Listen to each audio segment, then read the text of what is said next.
listening to The Final Score with Stevie Fly.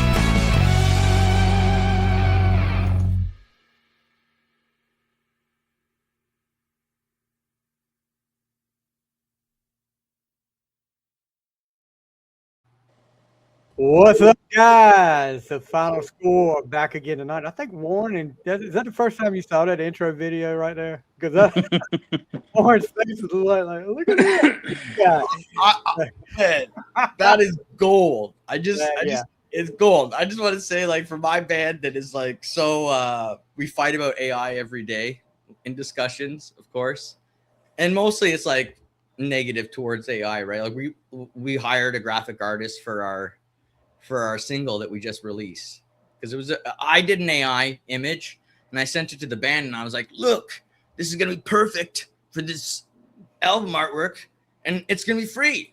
And my band was like, you asshole, you piece of shit. They're like, you cannot do that as an artist. You want people to respect you as an art. I said, you're right. Okay. All right. And we paid somebody and we got some art done.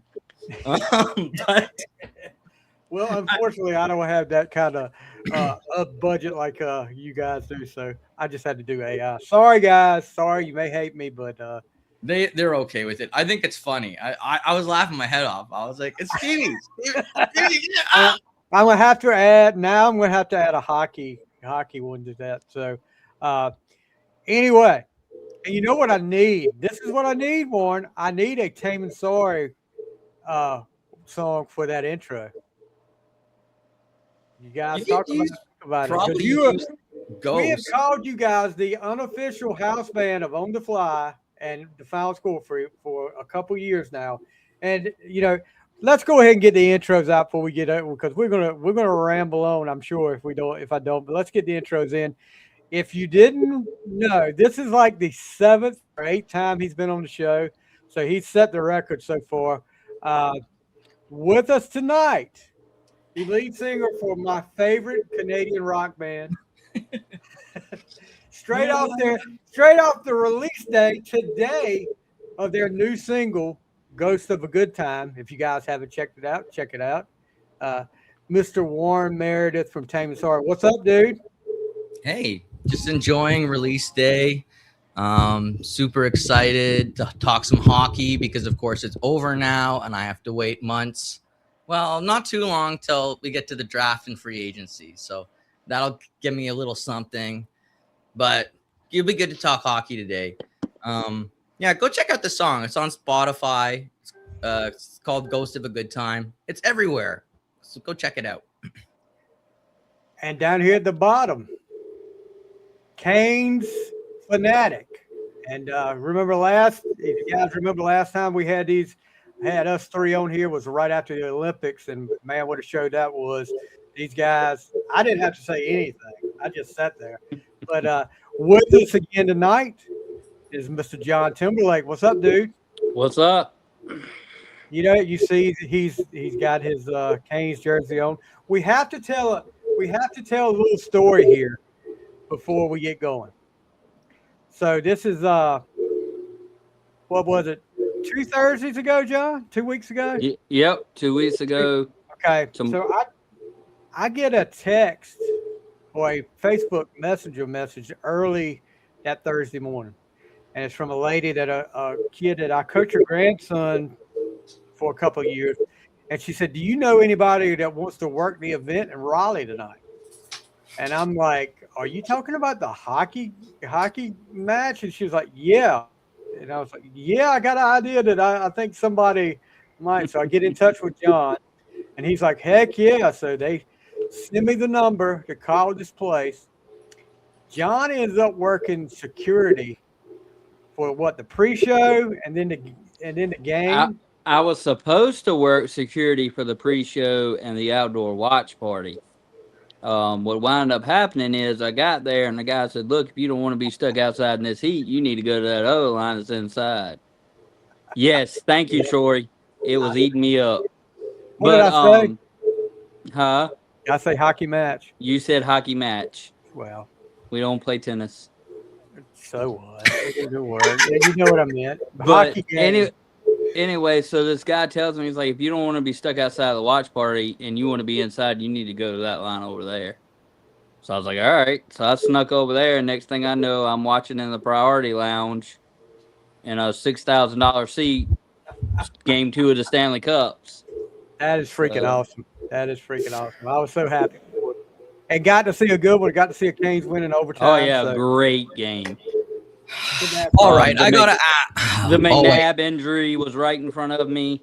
Like, it was great. Brutal.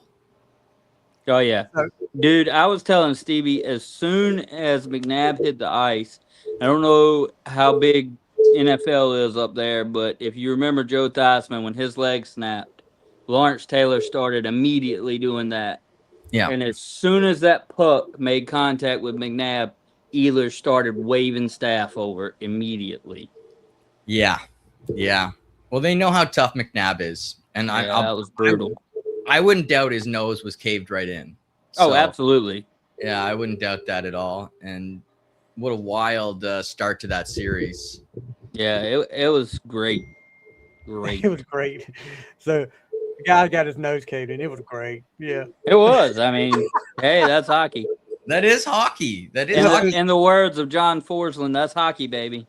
Yeah. He was back like what, the next game? Or yeah, next game. Again, that's hockey players. That's what they say. Hockey players. And I'm driving down the road and I'm going, I'm listening to NHL with Gordo, and they're up there like, yeah, McNabb might come back. And I'm like, I just saw that injury. There's no way that kid plays.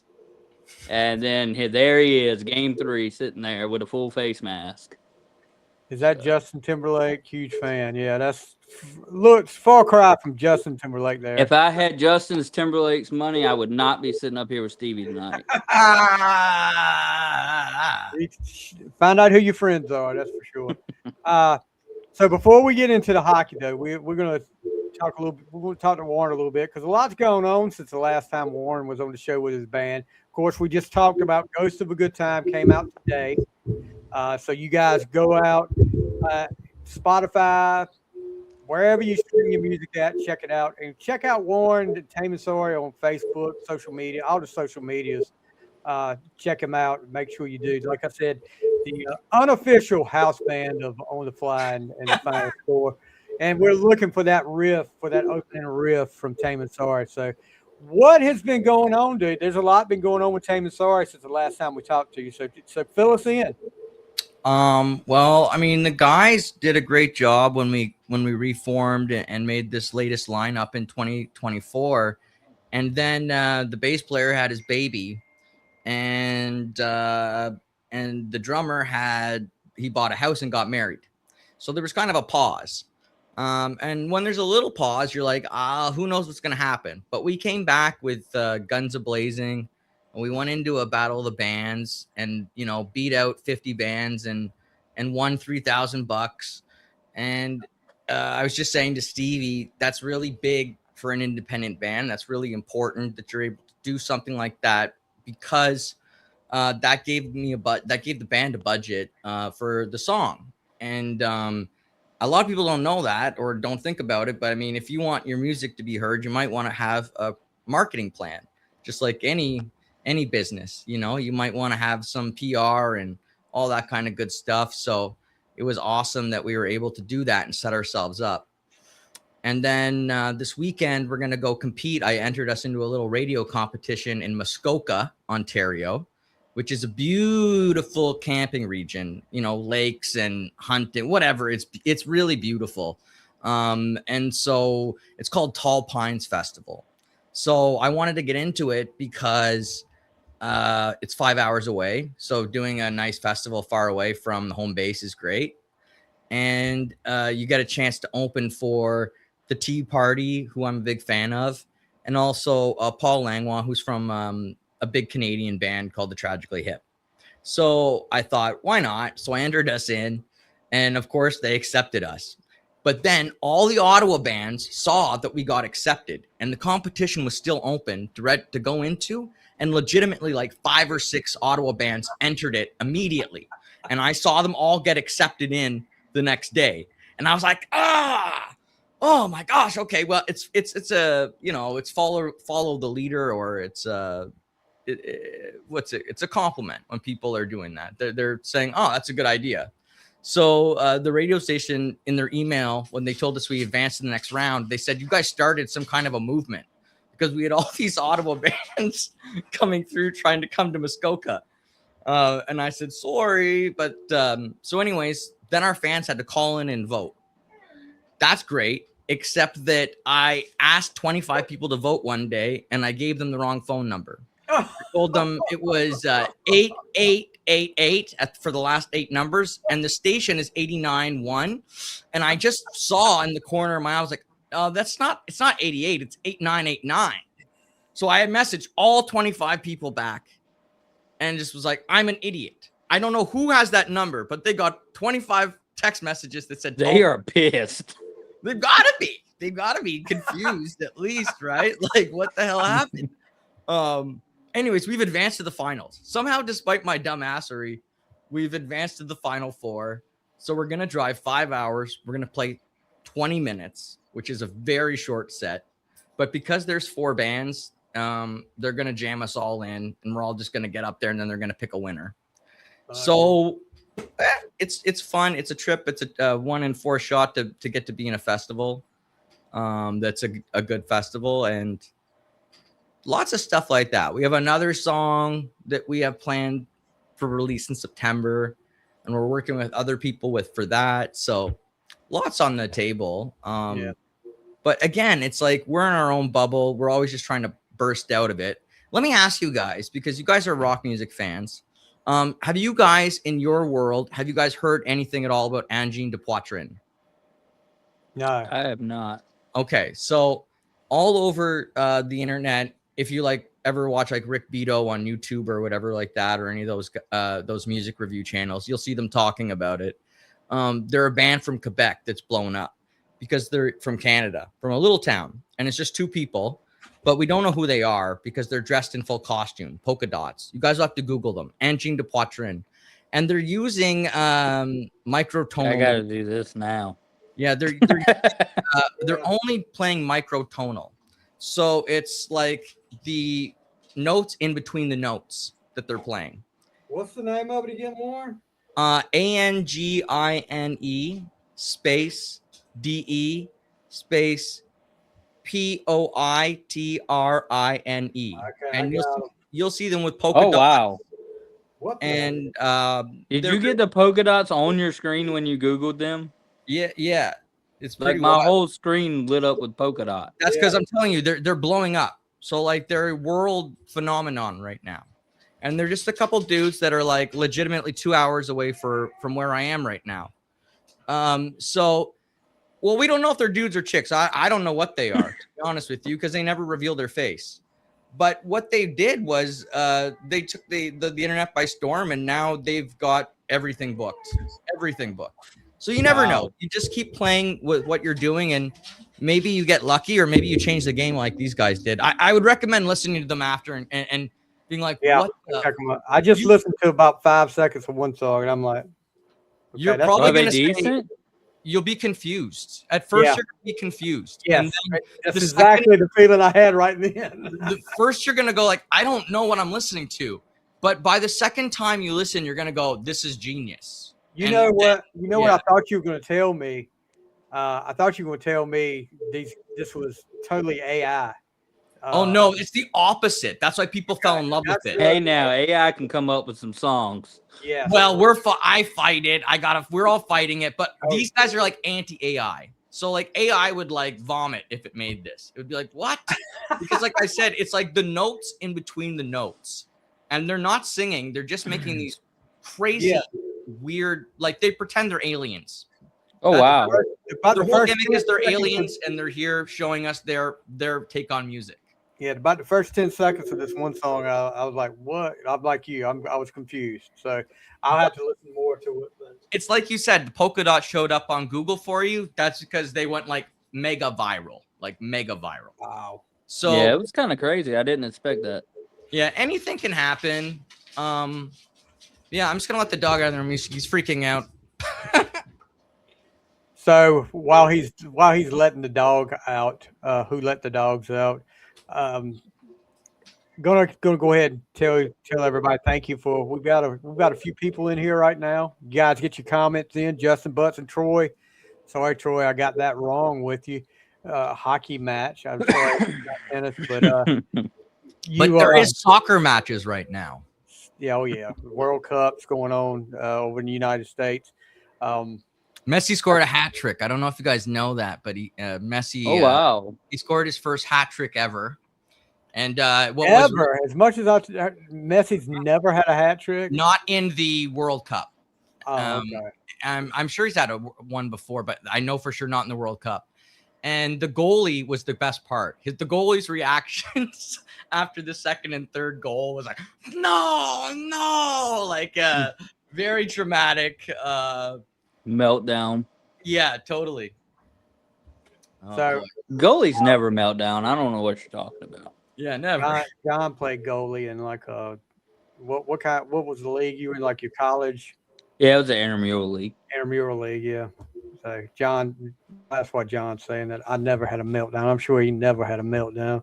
A lot of people out there could probably tell you different. But anyway, so let's get right Hopefully in. They're not listening. So the 2026 NHL playoffs. This is one thing that me and John talked about for months. John always said, going into that, I don't know if Carolina's one piece away, and I think Warren even said it when we were on that on the show for after the Olympics.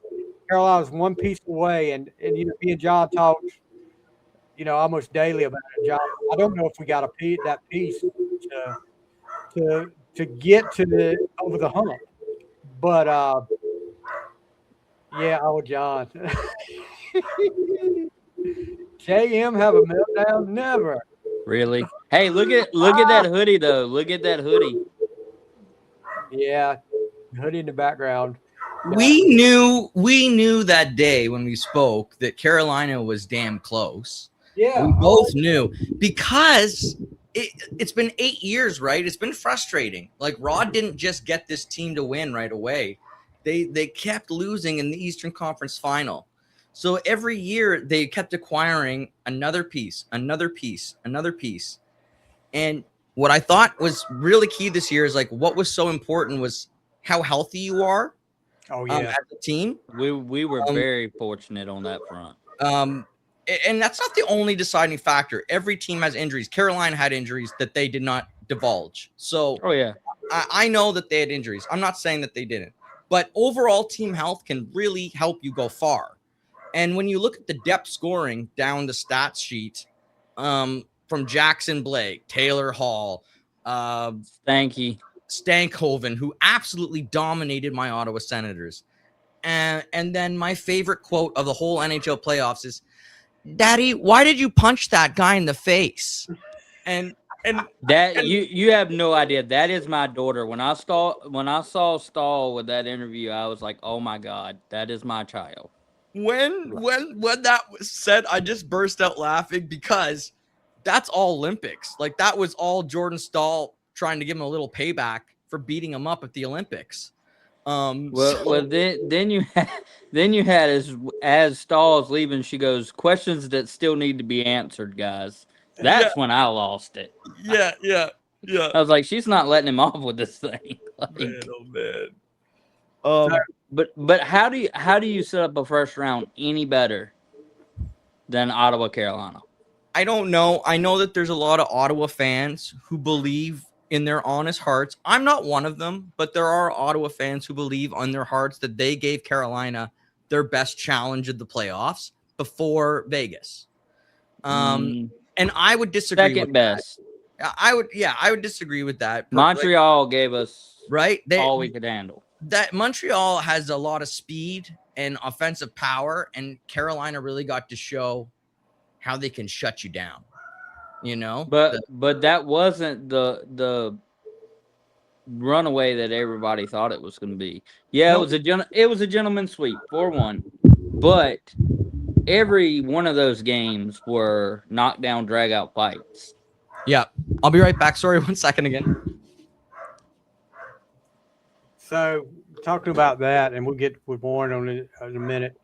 The surprise to me, and I'm just an average fan, surprise to me of the whole playoffs, Vegas dismantling Colorado the way they did. I know Colorado was kind of banged up, but did you see that coming? No, and I don't think any hockey fan can tell you they saw that coming. Maybe, and me and you had this discussion probably 2 days prior to this series starting. I walked in there and I said, Stevie, everybody's talking about, can we just skip the conference finals and go straight to the Stanley Cup because it's going to be Carolina and Colorado and everybody knows it. So, I mean, I'm not going to sit here and say that nobody saw an avenue that Vegas could beat Colorado, because I think everybody did see that they had that avenue that it could possibly happen, but nobody saw them dismantling the way they did. Absolutely not. That Colorado team had to be hurt pretty bad, in my opinion, because to me, the cream of the crop of the NHL is Carolina in the East and Colorado in the West. And then you've got teams competing to be like those teams. Minnesota, who stacked their team with every player they could possibly buy, couldn't compete with Colorado. So I'm pretty sure they were injured by the time though they played. Maybe I'm giving them an excuse. Like McKinnon had a bad year in terms of well, that couldn't have happened to a better guy. But he did not have a good year in terms of Olympics or Stanley Cup. But it was good to see Vegas. Vegas got so excited and they had so much momentum going into the finals that I honestly wondered if they would be too much for Carolina to handle. And when the series began, I thought, like, I'm a huge Mark Stone fan. Of course, he was an Ottawa Senator, and he was poached by Vegas. Vegas poached a whole bunch of great players away. That's what they did. They choose whoever they wanted from every team, basically. And good for them. I mean, I guess Gary Bettman really wanted them to win. So I really wanted Carolina to win this series because I know Gary Bettman in the NHL wants Vegas to win Stanley Cups. Well, they're the golden child. They have been since the moment they stepped in the league. Yes, no franchise expansion franchise has ever been treated like the Vegas Golden Knights. I mean, look, you got Utah. Yeah, they're not an expansion franchise, but look at how they're treating them. The Kraken. Yeah, they don't get the same treatment. Not even close. No, nobody has. And I get it. They really, really need it to succeed there. Like, if it succeeds in Vegas, it can succeed in so many markets in the surrounding area. So I get it, and all the money there, and the sports betting, on and on and on. I get it. They really need it to work, but they also really needed it to work in Carolina. I remember when the Hartford Whalers moved to Carolina. Yeah, and it was a big deal, and Gary Bettman needed them to succeed. To grow hockey. Well, guess what? They've grown hockey. You guys have grown hockey big time. Oh, definitely. In the States, like, big time. Wow. I thought, first of all, Rod the Bod has brought the joy back to winning. And did you see him lift the cup shirtless? Yes, and the hugging. It's like holy crap. If that's pure joy and there's no cocaine involved, it's just incredibly impressive. But as a Hurricane fan, when the team is not doing the way they should, you get that exact opposite reaction. Like he is just as hard as he is celebrating. Like he'll and he doesn't sugarcoat it. He tells you exactly how it is. He had to, this was a big year for him. This was a big year for him as a head coach, getting it done. Like, he's been given the leash, and they honestly believed in him. The GM there believed in him, and he did a fantastic job adding the right pieces and not giving up the wrong pieces. Because when he acquired Ellers, I didn't know if that was going to be a great pick, but it really was. If you look at where he fits into the depth scoring in the regular season and then in the playoffs, he's very good, very consistent, and played scored some big goals. Stankoven, everyone thought, oh, he's the castaway. He wasn't what we wanted. He's not Rantanen. Holy crap, that kid can play. We won that trade. Oh, yeah. No doubt.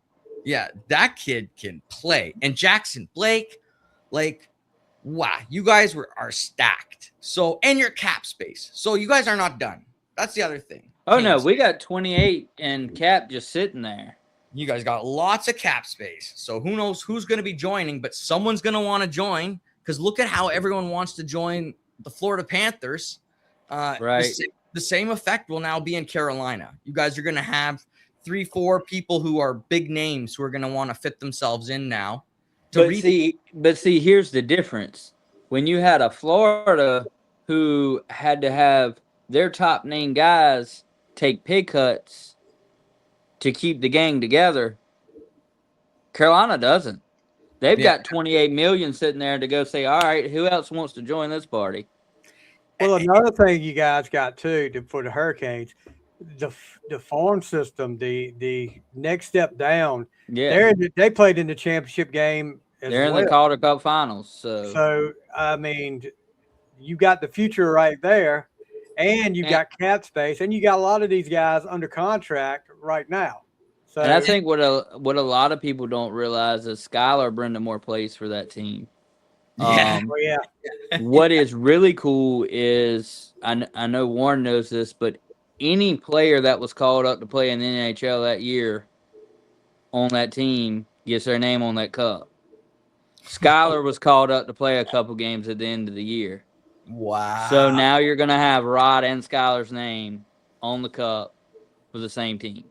You know, and Rod becomes what, the fourth player coach to lead to win a Stanley Cup as a player and a coach with the same organization. So only the fourth time. And guys, I did a podcast earlier in the week with a guy that's a big time journalist around North Carolina, personal friend with Rod Brindamore.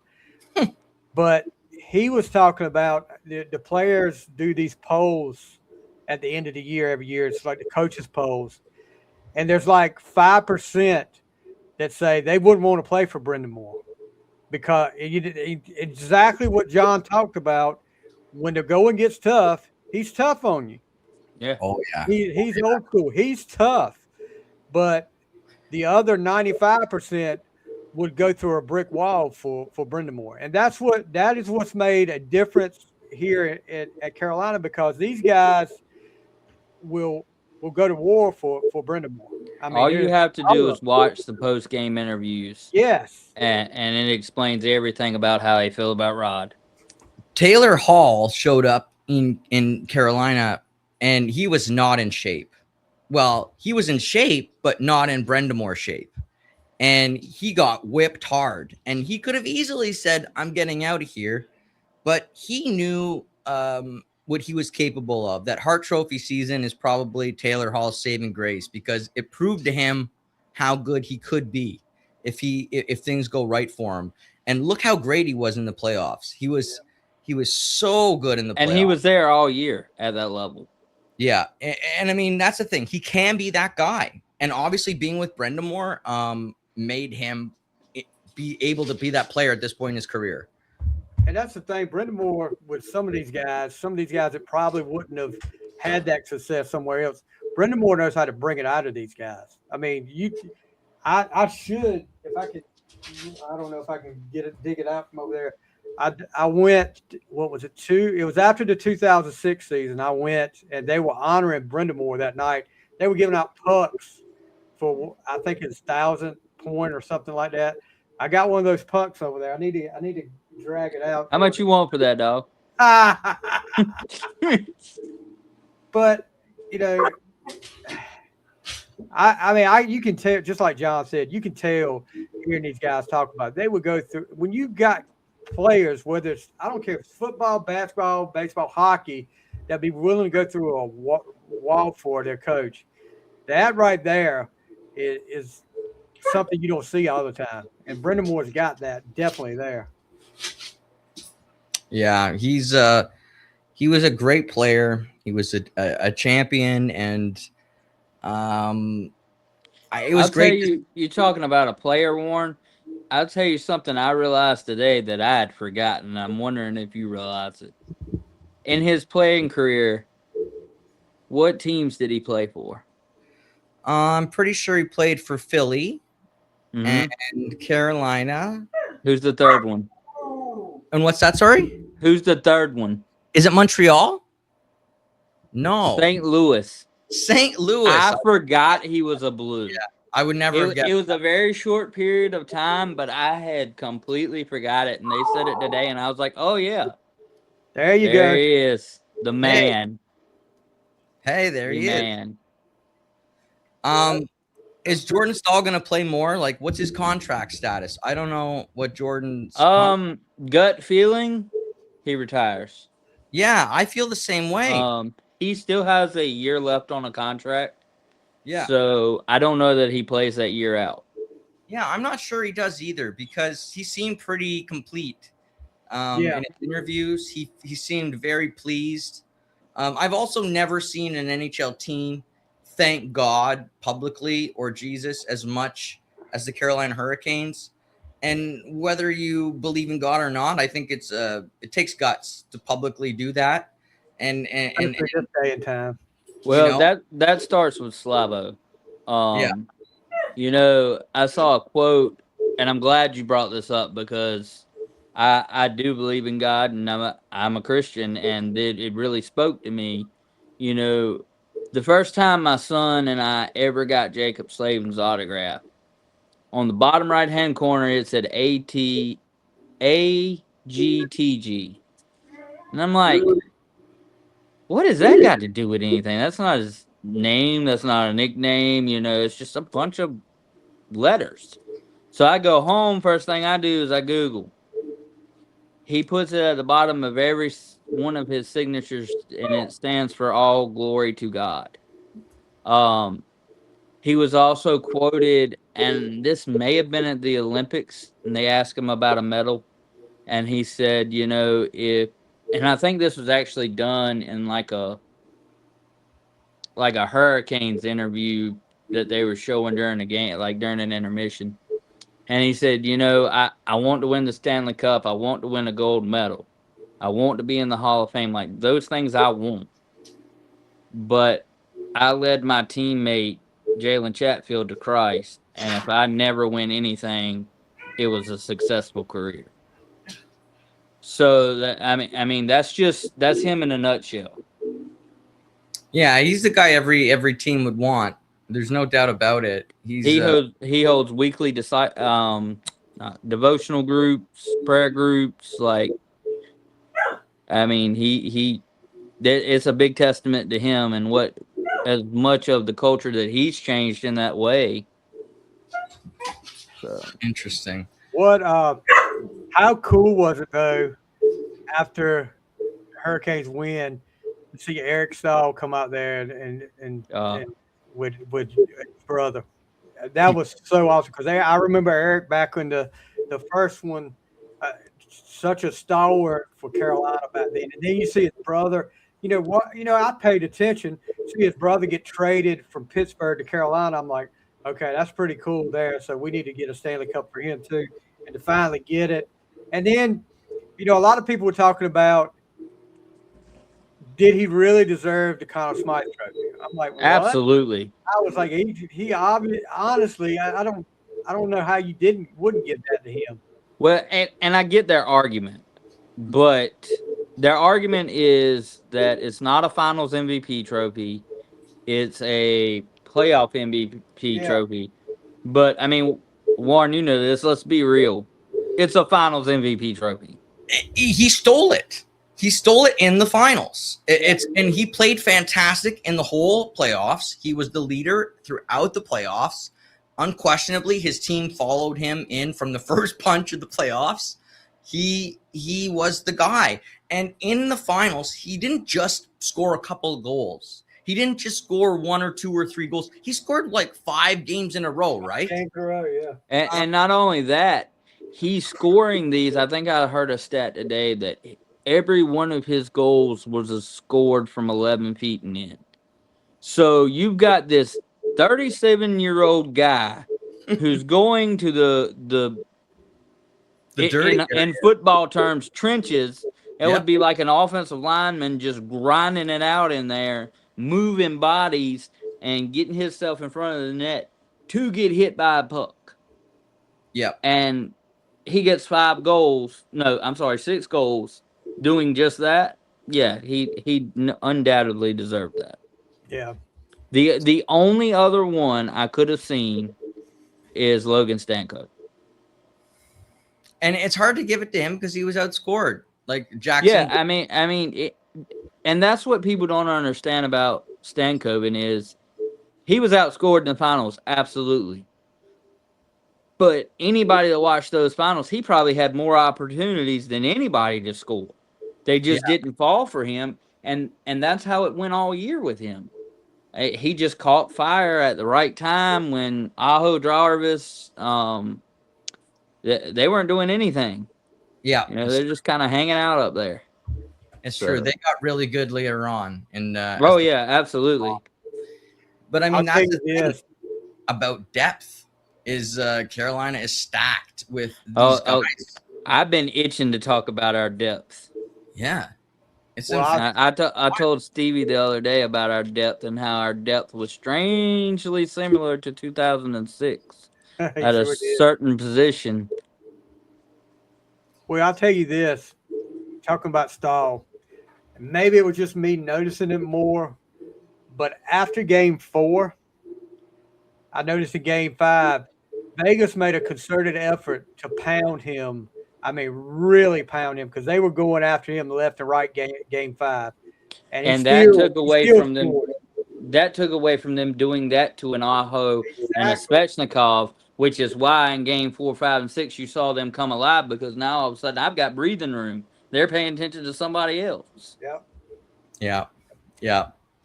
It was fantastic. Again, from the Canadian perspective, we love seeing Mark Stone. We love seeing Jordan Stahl, Brenda Moore. We like seeing that these guys are Canadians that are close. Like, look at how Jarvis and these guys are close with Slavin. Like, they had to go to the Olympics and hate each other. And then they come back and they win a Stanley Cup together. Yep. Or they have to play against each other in the Stanley Cup. A lot of these guys are like brothers. A lot of them. It doesn't even matter what country they're from anymore. Sweden or whatever. A lot of these guys are like family in the hockey world. Just the way their paths cross. And we're seeing this new movement come through with the young players. Like, is Rod an old school coach? Is he a new school coach? I don't know. This was probably his deadline. I don't think he had another. They were going to give him more than this next season. So I'm glad for him. There's a rumor out there that he wasn't even going to get the next season. It's quite possible. Possible. And that come from one of his interviews. I forgot what they asked him, but they asked him a certain question. He's like, well, I want to be here forever. And then he said something to the effect of that was in question for a few months or something. It's something to that effect. So there's a whole rumor now that he wasn't going to get this next season. I don't think you got to worry about it now. I got to say, well, but even before, to me, that would have been absolutely stupid. I agree. But you got a guy that can bring in. I mean, you got to think about now. Raleigh has become a hockey town. I mean, no doubt about it. Listen to the guy, like that journalist was talking about when I was on the other podcast. I'm like, you go to all these other hockey arenas, hockey matches again. I said it too. Oh, come on, man. Come on. You don't see this atmosphere. You don't see this atmosphere outside of another hockey arena like you do in Carolina. Carolina's got the college football tailgating atmosphere going on. You know, some of the players were talking about coming to the arena 3 or 4 hours before puck drops, and there's thousands of people in the parking lot. Some of the players would go out to the tailgating area and talk to the fans. But you know, it's an atmosphere like no other place in the NHL right now, and you got a great coach. Raleigh is an up and coming area for people living. The crime rate's not bad. It's a good place. Another thing you got to think about: what are these players' wives? What do they think about living in Raleigh? A lot of the players' wives They love love it. living in Raleigh. So you've got something there. I Perfect. won't lie. A lot of them don't want to go to Edmonton. Listen, folks, it's a true story, and it's been going on for like since Wayne Gretzky's era, which is a long time ago. Think about if you didn't have Draisaitl and McDavid there to even lure some people there. I think they'll be gone in a couple of years, and I think it's gonna have to. They're gonna have to strike gold again in the draft, or bottom out for a while, because there's no other way. Free agency's never worked for them. Chris Pronger embarrassed them like 15 years ago. A whole bunch of players over the That's a years. name I It's haven't funny heard in a because long I time. was do remember listening. that name. I was listening to Chris Pronger this morning on Gordon Stellick and they were talking about the complete debacle of Edmonton. So it was It's frustrating for Canadian markets because it feels like a lot of Canadian markets can get close, but we cannot get those finishing pieces to finish the puzzle. For an example, would be like a realistic one would be like Winnipeg. So you could see Winnipeg for a few seasons there, even though Winnipeg is probably a horrible place to live. And I'm Canadian. Listen, I'm going to get a lot of grief for saying that. I'm sure it's not that bad. But compared for an NHL player with millions of dollars to spend money, it's probably that bad. Well, I'm a firm believer that if Detroit can get people to go there. There you go. True enough. And Larkin, there you go. Larkin saying he wants out of Detroit made all the Ottawa fans go, ha, you see, it's not Brady who wants out. It's Larkin who wants out. And why wouldn't you, when your GM screws you over again and again and again? 10 years that guy has not seen the playoffs. But he's the chosen one of Detroit. Michigan native. It's sad to see it's not for me as an Ottawa fan. I need Detroit to lose. They're the team that we're constantly fighting to try and get into the playoffs right now. In my opinion, y'all are going to be, and I've heard it all over any podcast, any radio show, that Ottawa's there. When they talk about the handful of teams from each conference that's going to be there next year or the next couple of years, Ottawa's in that conversation. For the first time in probably a long, long, long time, like the last 3 years, Ottawa has had a good owner. Previous to that, we have always had an owner with money issues. Very, very, I'll go back in time to when I was a kid. There was a time when our captain, Daniel Alfredson, many years ago, had to pay players salaries out of his salary. Oh, wow. That's how bad it was. So some people ask, why is he in the Hall of Fame? Why does Ottawa love Daniel Alfredson so much? The guy legit was just saved the team in multiple ways. So we've been poor and down and out. We've been bankrupt. So for the last 4 years, we've had a fantastic owner. He says he wants to build our team like the Montreal Canadiens, which means he wants to spend money. That's fantastic as far as I'm concerned. We have a good team. We have a good foundation. There are questions on Brady Tkachuk as a leader that have to be answered. There's questions about the defense. Our defense is nothing near Carolina's. I'll put it that way. We aren't there yet. We have Sanderson. So Sanderson would he could fit in on the top pairing with Slavin, or on the second pairing in Carolina. But besides that, I think Zub is the only guy Carolina would be interested in. Everyone else, I think Carolina would take a pass on. So Ottawa really has to work hard on figuring out their defensive core a little bit more and finding scoring depth, because they don't have that. Carolina has this fantastic scoring depth. But the difference in Ottawa past and Ottawa now is Ottawa past was going, okay, we suck. We have to blow this up. What are we going to do? And Ottawa now is going, okay, yeah, what are we gonna do? But we need a little bit of tweak here, a little bit of tweak here. Like you're there. Yeah, we It's can just a see it matter happen. of tweaking what you have. Yeah, he is doing it, and it's more fun for us to watch as fans than it was with the previous GM who lost us our first round pick, and then we got it back, and now everyone's talking about including it in trades. It's not tradable. So that's the thing we Ottawa fans keep saying. We wish we could trade you the 32nd round pick, but Bettman made it untradeable. So we're picking 32nd no matter what. That's our punishment for the Dadonov trade, where we withheld his 10-team no trade list from Vegas, allegedly. Stupid. I don't know why you would do that. Again, to Vegas of all teams, Bettman was going to come after you. Right. So that guy's not seen any sniff of work since being fired from Ottawa. Dorion's not gotten a sniff as a scout or anything, I don't think, because of that. So yeah, and in my opinion, that's not fair to him, because if that was in fact the case, come on, you're telling me he's the only guy that's responsible for that?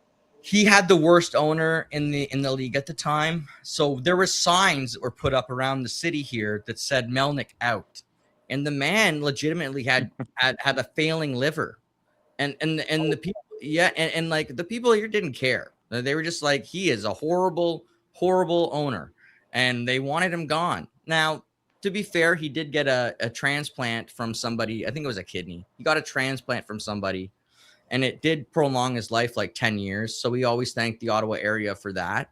And he did do some good things in the community, but he really talked a lot of shit in the media and did things a GM shouldn't do, like just made statements the GM shouldn't make. And embarrassed. So he was the John Tortorella of GMs. Yeah.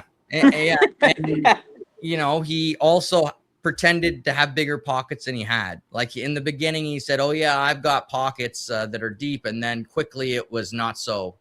And after the 2017 run where we made it to the Eastern Conference Finals, and everything went to shit real bad.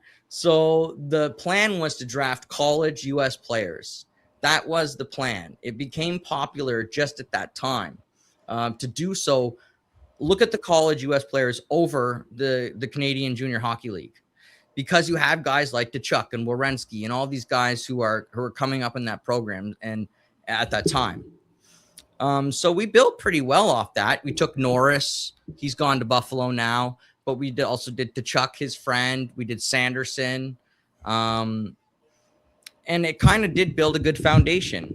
Now we'll see if they can keep working on it. We'll see. They seem to have a good foundation. Will Carolina be able to be a juggernaut like Florida and repeat? Or is Florida going to return and be healthy? And are they going to be the scary team in the East again? Like the East is going to be so, like, Boston too is not going to get worse. Well, it's funny. It's funny you bring up Florida, because in my opinion, Ottawa is Carolina 3 years ago. Yeah. Ottawa goes up against Carolina this year. Didn't go in their favor, but you weren't out of any game.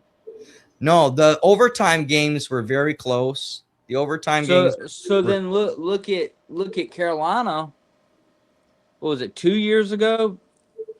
Went against Florida, or maybe it was last year.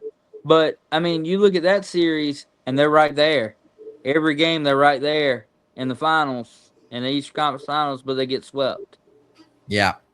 So that's why I say in Ottawa is right there. They may not be this perennial powerhouse yet, but look how Carolina come up, got that experience in the playoffs. I mean, we did win around our first year, but then we got absolutely smacked. So we got our lessons in. All right, now let's build for next year. And when we get to this point, we're gonna go a little further, learn a little bit more, and keep going. And that was very much the route Brenda Moore took. and I think it paid off for him big time. Yeah, and like your GM, like I don't think he has a whole lot of. Is he an analytics guy? No, No, like because Tulski doesn't do analytics. he doesn't have like a big hockey background. But his moves were bang on. If you look at the moves that he made, the waiver claim on Bussy may be the biggest one. Oh, there it is. Got to talk about here. There it you talk is. about if there's a lot of chapters in this story of the Carolina Hurricanes this season, and one of those chapters you just brought his name up. What about Bussy? I mean, how big of a pickup and how much is Florida kicking themselves in the ass for letting him go? 112 AHL games. It's at 27. You're not even able to be considered a rookie at 27. Like it's not a lot of experience, and yet he looked so calm. He looked so good in the net, like easy. Like he made it look no problem. Anderson, I also give a lot of credit to. Winning the 13 games, I give him credit. Yes, eventually he was out of the net, but it took a lot longer than people were giving him credit for. If you were a troll or if you were an outside critic, you would have poked at Anderson. And I thought he was quite good. And when Bussy came in, he just shut everything down. But I told Stevie after I think the game where Carolina came back and tied the series up, I said I said at this point, like I think they figured out Vegas. Yeah, they figured them out defensively, right? I said defensively they figured it. It took them a few games because Vegas was going all out. They went all out. But in the end, they figured them out defensively, and it was noticeable. And then Carolina knew it. I think Rod told them in the locker room, like, that's it. You have them. You just have to finish doing what you're doing.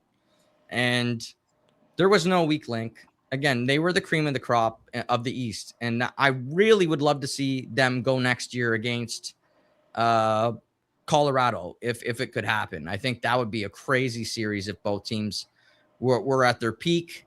I like them a lot more than the Florida Panthers. Well, I don't know. We don't have a Brad Marchand, so that helps us. Oh, Marshy. Oh, Marchand. Man, oh, man. You look at their record throughout the playoffs. They go 16-3. Best record in the playoffs. But I mean, I think it's just ironic, though. The Knicks in the NBA playoffs go 16-3. The Hurricanes go 16-3. But that's walking. That's walking through the playoffs. Yes, that does not happen. I don't think that often. I think 16-3 is the best record since I forgot. I think since 87, 86. That's what I'm saying. That's not common. That's walking through. Yeah. And they didn't just walk through Ottawa. They walked through Philly and they walked through Montreal. So I mean, Montreal tried, but what? They only won one game, right? Yeah, but Philly was nowhere near the caliber team that Ottawa was. No, it wasn't.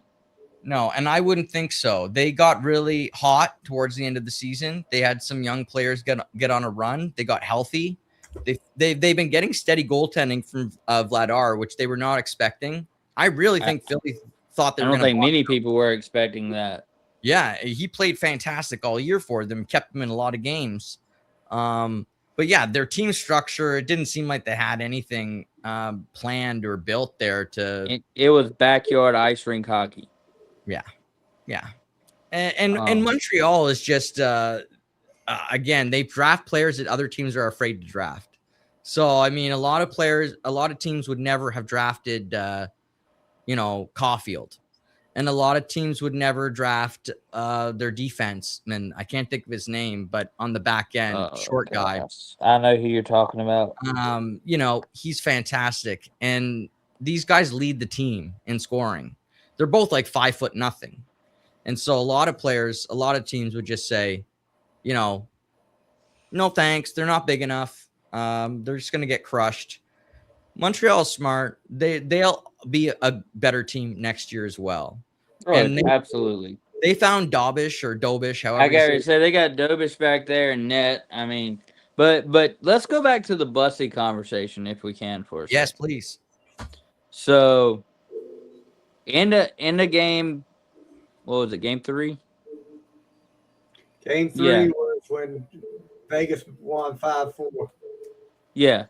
At the end of game 3, I walked to my work and Steve was standing there and we were talking about the game and he said, "So what do you think about Bussy coming in?"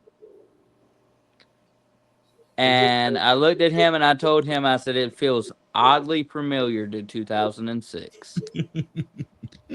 I said, I'll go on record right now. Bussy comes in, shuts the door, wins the Stanley Cup, and becomes the next Cam Ward. Maybe not Cam Ward caliber, Maybe. but close. Yeah. Maybe it surpasses Cam. Still don't know yet. But at the very, very, very bottom floor, to me, he's going to be dang close with a high ceiling, depending on where he puts himself. Yeah. He's by far quickly not only come in and played great, but just the connection he's had with the fans already. It's unbelievable. And he's a great pro.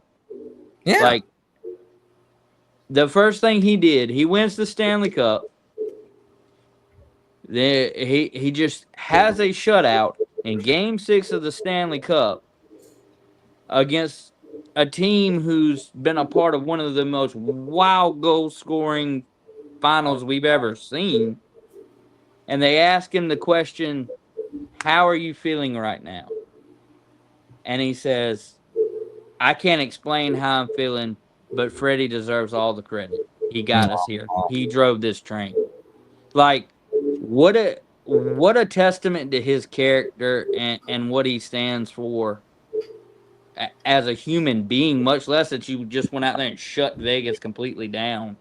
And then his brother, I don't know if anybody knows this, but his brother's autistic. And the butterflies on his helmet are for his brother and to raise awareness for autism. So that's also, I mean, just he's a stand-up guy who makes a Hurricanes fan want to love him, and then he has to play to back it up. So it's just a great story. Yeah. You think about third start in the playoffs, he shuts out Vegas and wins the Stanley Cup. I mean, and sat for what, 14 games, 13 games? Yeah. Just sitting on the shelf, and you come out that hot. He hadn't played in a month. The game he comes into is 4-0.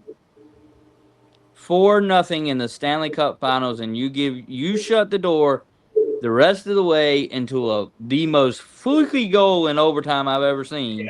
Yeah. I mean, yeah, we lost the game, but I mean, which, don't get me wrong, the very next game, Game 4, we come out and get an empty netter that is almost just as remarkable. So, yeah. That goal off the boards was after the double overtime, after going through all of it, for it to end that way was so so sad. Here's Warren's message to me after that game. One of the craziest games in the Stanley Cup Finals ever. To come back from 4-0, insane. Then the goal Vegas scores a double overtime, bonkers. Bounce off the boards, ricochet off the goalie's pads. Yeah. And then but how about the hold on. You forgot. Not only did it ricochet off the skate of Bussy, before that it hits the stick of Mark Nook to go into Bussy, with Mark Nook completely turned in the other direction, doesn't even see the puck coming. But wanted 2 empty net goals in games after that came after that. I know Carolina had one for sure. We had one in the final, and one in There was game. one in a game before 5. that because you banked it. Yeah, we had one in game. We might have had 3. It might have been 4, 5, and 6. We had an empty netter. Because the one you're talking about is Game 4, where Nikolai Ehlers just hums it off the board, and like the game before, the puck just has this magnet in it, and it decides to come off the boards and just slide right into the net. Did you guys see when what's his name, Carter Hart, when he was crying at the end of the game? Like he was bawling his eyes out. So there's there's people on Team Hart and Team Howden, and there's people who just really did not want those two to win. And that's because they were involved with the sex scandal with Team Canada at the World Juniors in 2018. And Carter Hart was banished and put on trial. And Howden went to his rescue and testified about how Carter Hart's a great guy. And then Howden went and petitioned to the NHL and, to Vegas, like, let's get this guy back in. He's the only player from the 5 who has regained his NHL career. Everyone else from that group has been banished to Switzerland or wherever else, but Carter Hart got another chance. So I don't know if that's why, if that added to the tears or just what, but I know from my fan board that I'm a part of, there's a lot of people who simply did not want Vegas to win because those guys were on the team. Wait, did you hear the chant? No means no. That's right. Exactly. You see, people know that, and so that's what I mean about Vegas, though. They did whatever they want. They take the forbidden fruits. Well, there's one thing about Carolina, and it's funny because I read the other day, they were like, how does Raleigh of all places have the loudest house in the NHL? And somebody put up there, said, you don't understand. It's UNC, Duke, and NC State fans finally agreeing on one thing. And I laughed, but the Canes, and you could see it in the interviews. I mean, I don't think there was a player there that did not talk about how much the Caniacs mean to them, how much they feed off of it when they're home, how they could hear it even in Vegas. And I mean, the Carolina fans they might not be vicious as far as like a Philly fan who will just jump you and punch you in the nose for no reason, but they'll call you on your shit. And that's exactly what they did to them.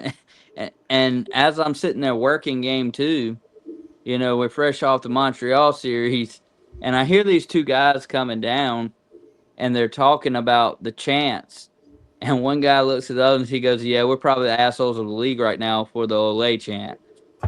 No, we loved it as Ottawa fans. We loved it on our fan boards. We were like, they're giving Montreal a taste of their own medicine. F them. Like, but again, Stevie knows I don't really like the Habs. Well, I like them, but I don't like them. It's a weird.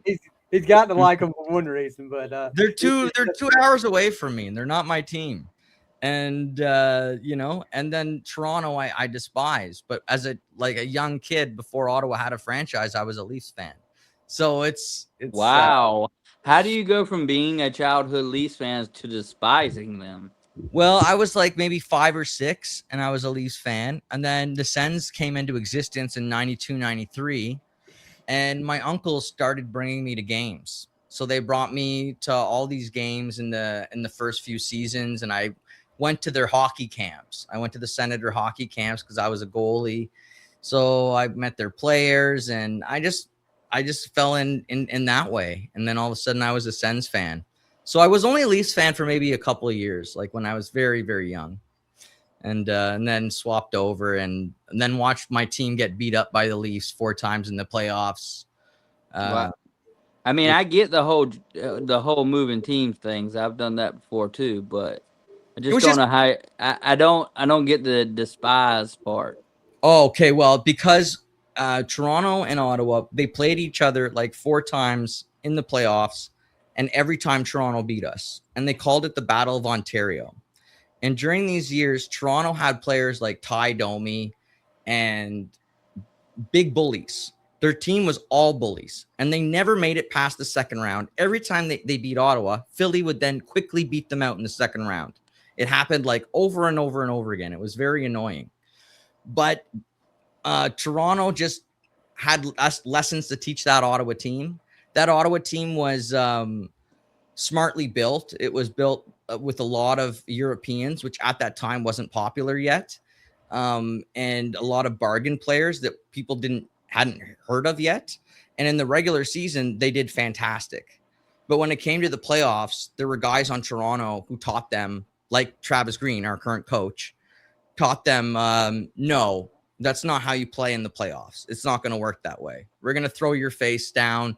And it's sad because even when we lost in 2007 to the Ducks, a big part of losing that series was Chris Pronger just absolutely mashing his stick into the back of whoever was standing near his goalie, and just destroying our players with his body, like physically. I don't know if we've seen anyone as aggressive as him or Scott Stevens since they've left. Like there's good hits now. There's good players that are mean. I don't think we've seen anyone like Scott Stevens or Chris Pronger.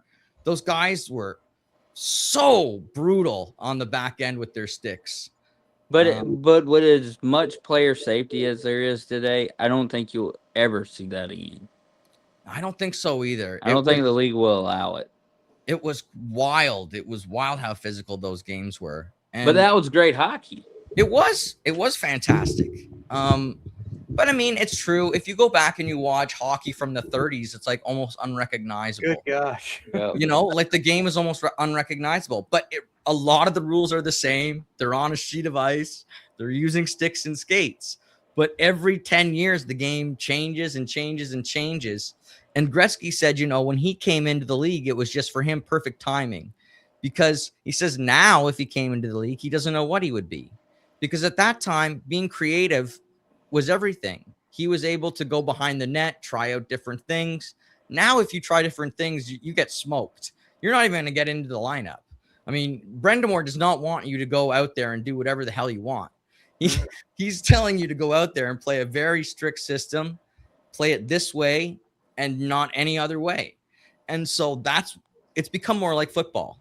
And I'm sure there is some creativity in there, though.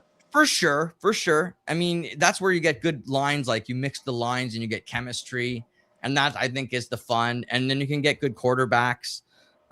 Like as a Sens fan, maybe one of our favorite times was when we had Erik Karlsson in his prime. And people said he was like a top 3 player. He was. Until Matt Cook sliced his ankle, that guy could skate around anybody. And he was embarrassing the Penguins in that series when Cook sliced his ankle. So I feel bad for Karlsson that now he's a shadow of that player. But man, he was good. And so that can happen. And when you get a creative guy like that who can outskate everybody, Sanderson right now for Ottawa is very much kind of like that, where he's faster than everyone. So he can kind of set up very interesting plays. Stützle, but at the same time, these guys can be frustrating. Stützle really frustrates Senators fans because he frustrated me watching that series for y'all, because one game he was like could do no wrong. Then the next game, you didn't even hear his name on the score sheet whatsoever. I know. And sometimes he tries to do everything by himself, and then he seems to learn that doesn't work.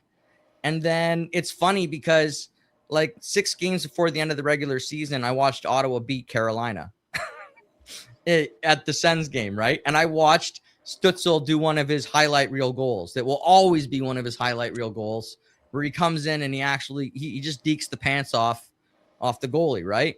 Oh yeah, that was unreal. He didn't get to do nothing like that in the playoffs, though. That wasn't happening in the playoffs. That extra room he had to be creative was gone.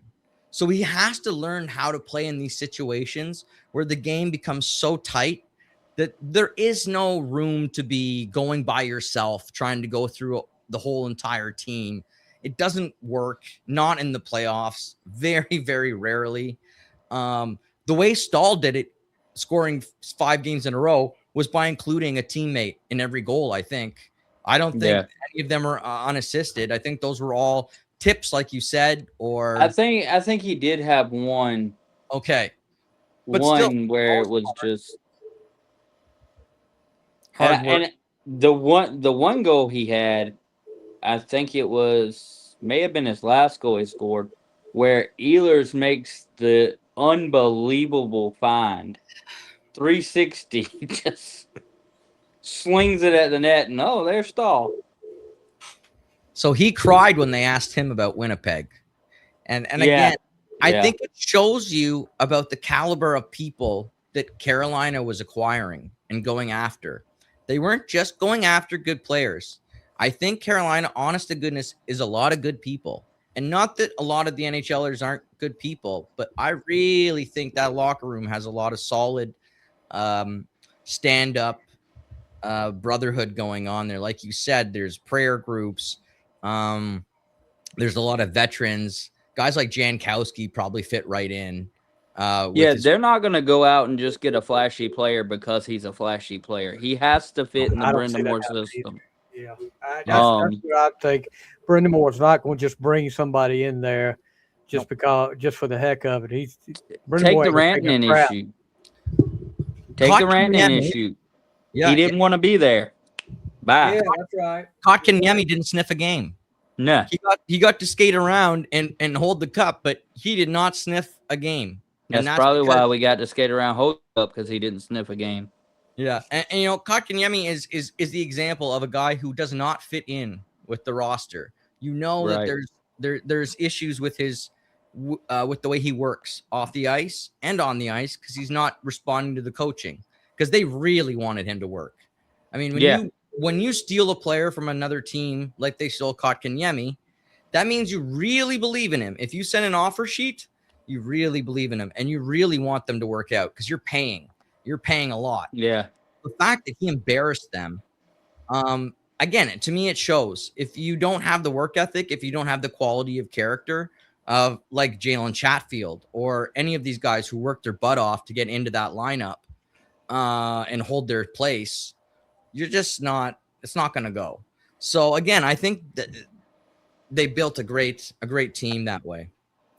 I was hoping she was going to show up tonight because she was here last time. I'm so glad she's here. Yes, because she called it way back then that Carolina was getting ready to make a Stanley Cup run. I'll give Christy all the credit in the world. You were right, and look at that. She is exactly right. It's the Karen C5. Rob wants players that completely buy in. I mean, just like we just talked about. Rod's not going to just go out and get like John said, a flashy player that doesn't fit in the system just because he's a flashy player. He wants somebody that fits in that system. And but to Christie's point, there wasn't one player that was interviewed out there that didn't talk about the culture. That didn't say, Rod pushes us to be this or Rod pushes us to be that, and then with the culture he's built in Carolina, it was just in every interview. Culture is evident. It's very evident from an outside. I am not a Carolina First fan whatsoever. That team's culture is super evident. Like from a distance, it's easy to see. I mean, Rod, yes, everyone is following Rod's. Thanks, Mom. Mom's commenting. I didn't. But both moms up here tonight. I would tell you this: my mom is not going to be up here. She has no idea how to work a computer, and it's not going to happen. So this is the closest we're going to get to we'll get Uncle Ray a microphone, and we'll be good to go. Yeah, and Uncle Ray don't know how to work one. So you're going to get players who are going to say, "I don't want to go to Carolina because I don't want to join that church group." Now, do you want those players? I don't know. No. Because those players are probably guys like Evander Kane, who have gambling addictions, or Darnell Nurse. Yeah. Oh my gosh, what a joke! Request a trade. They'd love to trade you. I got to clip that. Oh my gosh, what a joke! Well, if people would give them a bag of pucks. I mean, that's the problem. There's nothing like required. Yeah, nobody.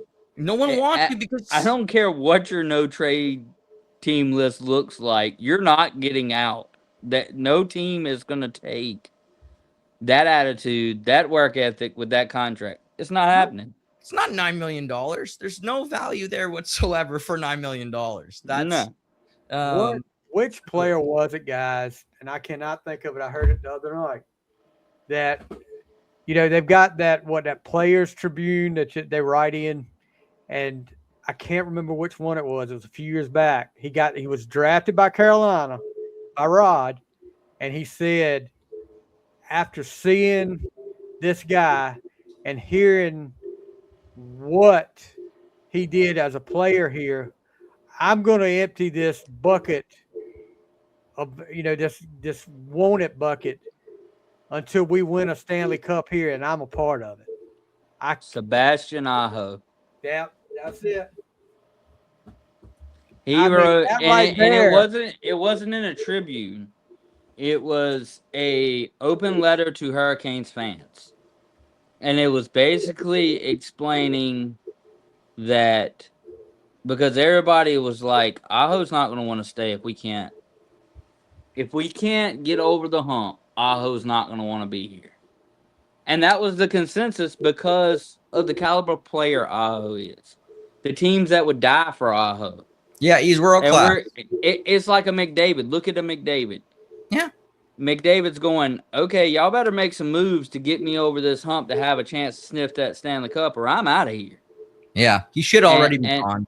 He should have already. And that was the consensus in Carolina that's how Aho was feeling. Yeah, we knew he loved Carolina, wanted to be there, but we also knew and we wanted him to have the chance for a cup. Yeah, we felt like we were there, and then he basically that offseason, he wrote a letter, an open letter, and posted it. I think he actually got up with one of the reporters and released it. But it was basically saying, like Stevie said, I'm not leaving Carolina until the cup is brought here. And he lived up to his word. And you had enough guys in that room saying that. You had enough guys in that room that seriously went home at the end of the day and said, I'm going to win the Stanley Cup with this team. I believe in those guys. We're going to win. You look at Keandre Miller. All right. Last year with the Rangers. Oh. Yeah, he was Keandre Miller. You knew who he was. He was a household name. But if you watched his games, he didn't stick out. You couldn't go, oh, there's Keandre Miller making a good play. Now, when he comes to Carolina, all of a sudden look at that. Keandre Miller breaking up another pass with that long reach. You didn't hear that out of New York. Rod gets the best out of his players. Yeah, that's what I'm saying. Another thing we need to talk about, too, and Warren probably, seeing it on TV, I don't know how much you can really see. But, John, I know you see it, and, you saw it up close and personal. But seeing, like on the internet, on TV and stuff like this, the difference between the 2006 and the 2026 championship runs, this team is more established here. And these people have bought into Carolina Hurricane. And they bought into hockey more. Because, even back then, people were still like, okay, this isn't ACC basketball. This isn't the NFL. This isn't baseball. This is hockey. We're not really a hockey town. That's not the case anymore. You saw, not just Raleigh-Durham area that bought into the Hurricanes. Wilmington, Eastern North Carolina, Greenville. There were watch parties galore, and all of them selling out. La Rancherita had watch parties for every finals game in Greenville. Yeah, it's just that the way the team. If you go to Raleigh and you walk around in a Canes jersey or a Canes shirt, Canes hat, somebody's gonna say something to you. Tell them about what happened to you today.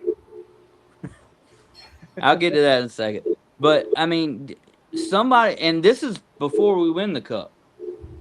You see somebody with Canes gear on, and you're instantly like, all right, I want to go talk to that person. Like, that's just how it is in Raleigh. That's how it is with the Hurricanes. I was at the food show, Me and Crystal Stevie were at the food show and we're walking through, and all of a sudden I turned to her. I said, "I'll be right back." She said, "Where are you going?" I said, "I'm going to talk to that guy right there." And when she looked at him, she knew exactly why I was going to talk to him, because he had a Carolina Hurricanes tote that he was pulling around with it. We got to talking about it. He was from Western North Carolina. Great guy. But, I mean, it's just that kind of recognition in basically all of Carolina. You know, you talk about the message board you're a part of. I'm part of a couple, and just hearing stories from people going to the parade Saturday of one guy's driving from New York. I mean, like you don't get that. You don't get people driving from 5 and 6 states up to come. And his reasoning was, and Stevie's heard me say this 1,000 times over the last 2-3 weeks, I've waited 20 years. I was 16 years old when we won the cup. I couldn't go to these things. I couldn't be involved like I want to. This is my time. And that was what he said. I think he said he was 15 when they won the cup, but that he was not missing this parade. So, I mean, it's definitely established there. But Yeah. to Stevie's point this morning, in Greenville, which is about probably an hour and 40 minutes from Raleigh, I pull into the Starbucks this morning to get me a coffee, and I hear somebody yelling. Believe it or not, you're not going to believe me when I say this, Warren. I was actually listening to Tea and Honey by Taming Sari, and I cut you down, and I was like, all right, who's yelling at me? Like, I'm already pissed off. Stevie knows I'm not a morning person. I'm like, who the heck is yelling at me this morning, this early in the morning? It's like 7 o'clock. So I turn you down and listen out the window. All of a sudden I hear, "Go Canes!" And it's the guy behind me looking at my stuff, and he's yelling out the window. And I text Stevie. I said, "Just had a guy yell at me, 'Go Canes!' in Greenville. It's gonna be a good day." I think that you hit on it. Like, so Gary Bettman is thrilled. When I was a kid, he's always been around. He's like Dracula. He doesn't go away. He's always here. He is this little creepy man. You know he does not know anything about hockey, but he wants to grow the game, and he has. He wanted it to go absolutely. he wanted it to go into American markets. He wanted it to get onto American television. He said, we're going to get the product to the point where people can't deny it. And it's there. And now what's going to happen is you hit on the fact that North Carolina has all these college campuses, all these university campuses that are driving the sports. Well, now NCAA is where a lot of the best players are going to go. Like, not half, but a lot of. The best goal, guy who won goalie of the year in the Ontario Hockey League here in Ottawa, he played for the Ottawa 67s. He's going to Penn State. He played one season here. He won goalie of the year, and he's gone right to Penn State. And this is the norm now. So now a lot of these kids want to go get their full scholarships. Screw playing in the queue. They want to get a full degree because the hockey is not guaranteed. They're getting smarter. They figured out, after hockey, I might need a business degree. I might need to do something after hockey. Need something if the hockey doesn't work. So a lot of them are going the NCAA route, and now I think it's just going to explode the sport even more because the quality games. Only 10% of players picked the third round or later ever sniffed the NHL. 10%. Yeah. And you talk about getting the products out. The Stanley Cup Series is the highest watched Stanley Cup Series ever. They average 2.2 million viewers each game. So that right there, not just in North Carolina, but I think everywhere, people are starting to watch more hockey. And I think the Olympics had a lot to do with that. Yeah, definitely. Yeah. The last time we were all three talking, we were talking about what a great show the Olympics was. What great hockey that was. It's going to continue. And now you got the Hurricanes and the Golden Knights that put on just as good a show. So you've got these two high stage events to show to the public of this is our product. Yeah, it's very, very good. I mean, if you look at what Florida's done, Now they've got, and what Tampa did before them. Everything almost kind of went according to Gary's plans. Yeah. This was a no lose for him. Whoever won this series was going to grow the game in some capacity. Yes, he wanted Vegas to win because that's his little baby, but but beyond that, I think it was a win-win no matter who won this series for the game, because they were such good teams. Like, the product was so good. Did you hear him announce us as Stanley Cup champions after the game? I was watching him, yeah. Did you hear his first line? What did he say? I want to congratulate the Golden Knights Oh my on God. making the finals 3 times in their first 9 years. Yeah, before he ever acknowledges that Carolina's the Stanley Cup champions. So that just goes to prove how much of a baby Vegas really is to him. Yeah. He loves them. He wants them so badly to be like a dynasty. He wants them to be like a Detroit dynasty where they win like the Eiserman dynasty. Yep, that's 3-4 cups. That's what he wants them to win in within 10 years. And if they can put them in a row, he'd be even more thrilled, because that's how the Canadians got their legacy. The way the Montreal Canadiens got their eternal legacy was they just won cup after cup after cup after cup. And yes, there was only 6 or 10 or 12 or 15 teams or whatever, but that's how they built their legacy. And that's how they built their fan base, where their fans to this day don't care. They are wild. Like, they're wild fans. That's all I could say. They're fun. They're fun. Like, the chanting, the singing, they do it every game. Like, I'm glad that Carolina did it back to them, because Montreal fans do that shit every game.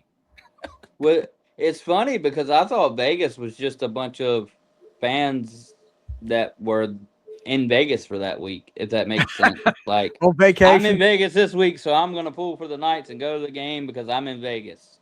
And you brought up something earlier, John. Go ahead. I'm sorry. Go ahead. I was going to say that completely changed for me game 2. There's this guy. This guy watched the game, and I would walk out, and like my job during intermissions was to walk out and to let everybody know that if they went out this door, they weren't getting back in the arena.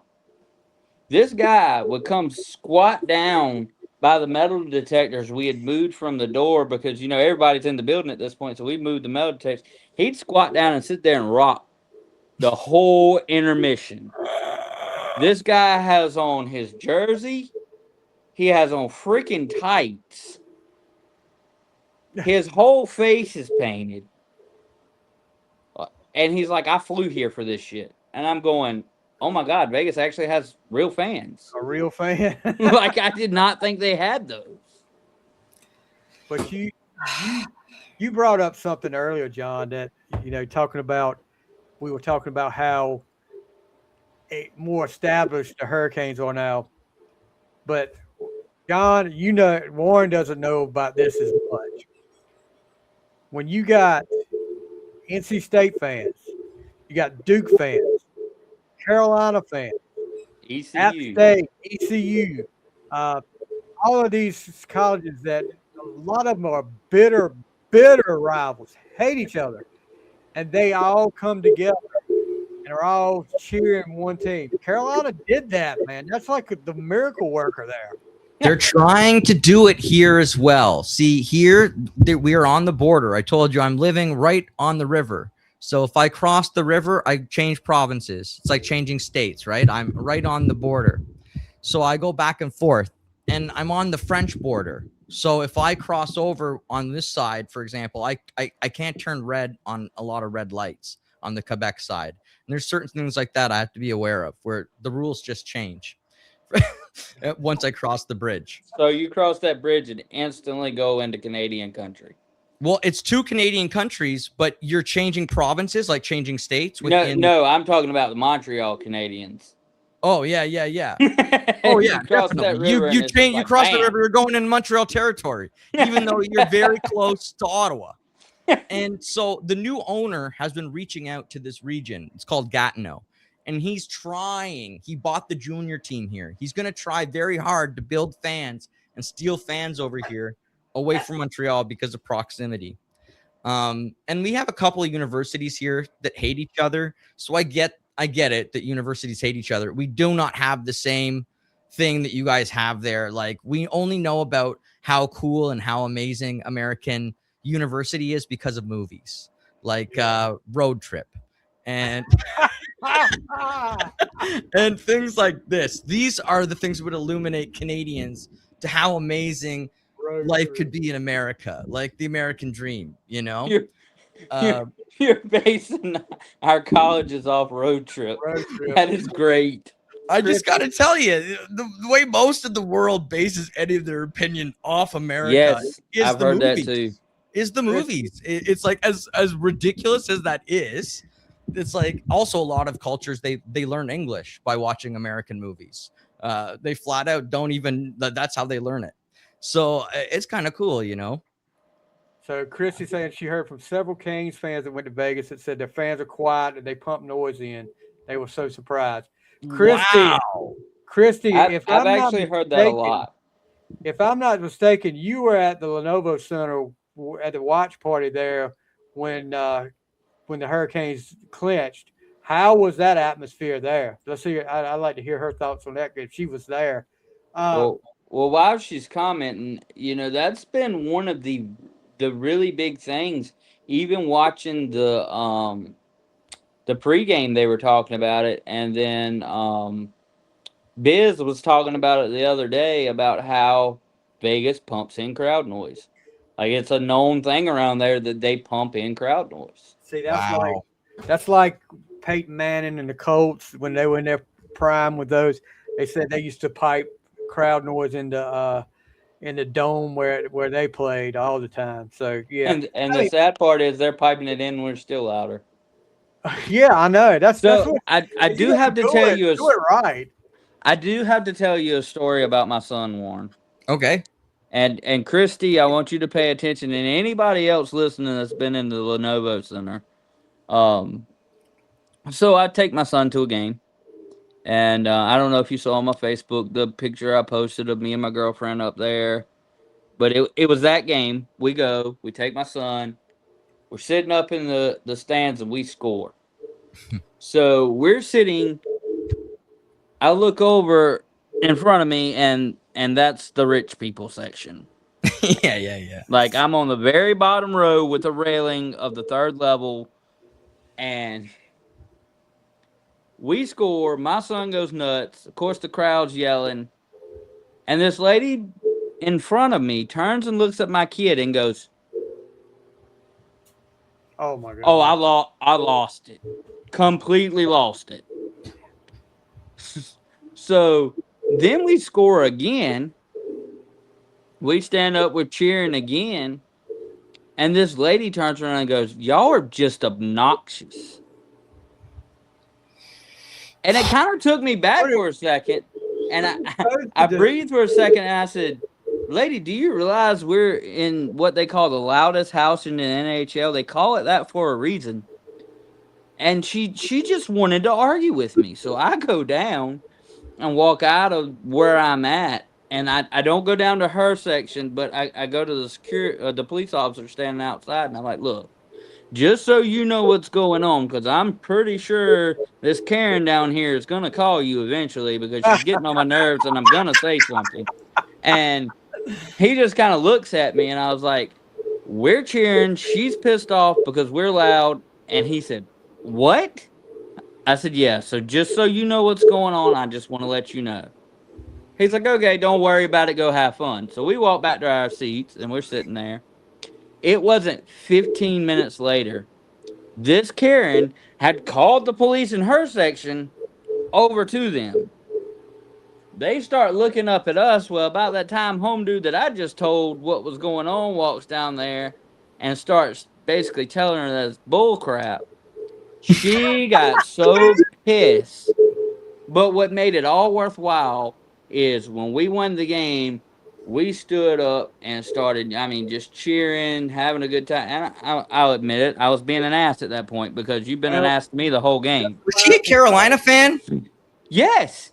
Oh my gosh. Oh no, it gets even better. So there's like 6 of them sitting in this thing, and nobody said anything to us except her.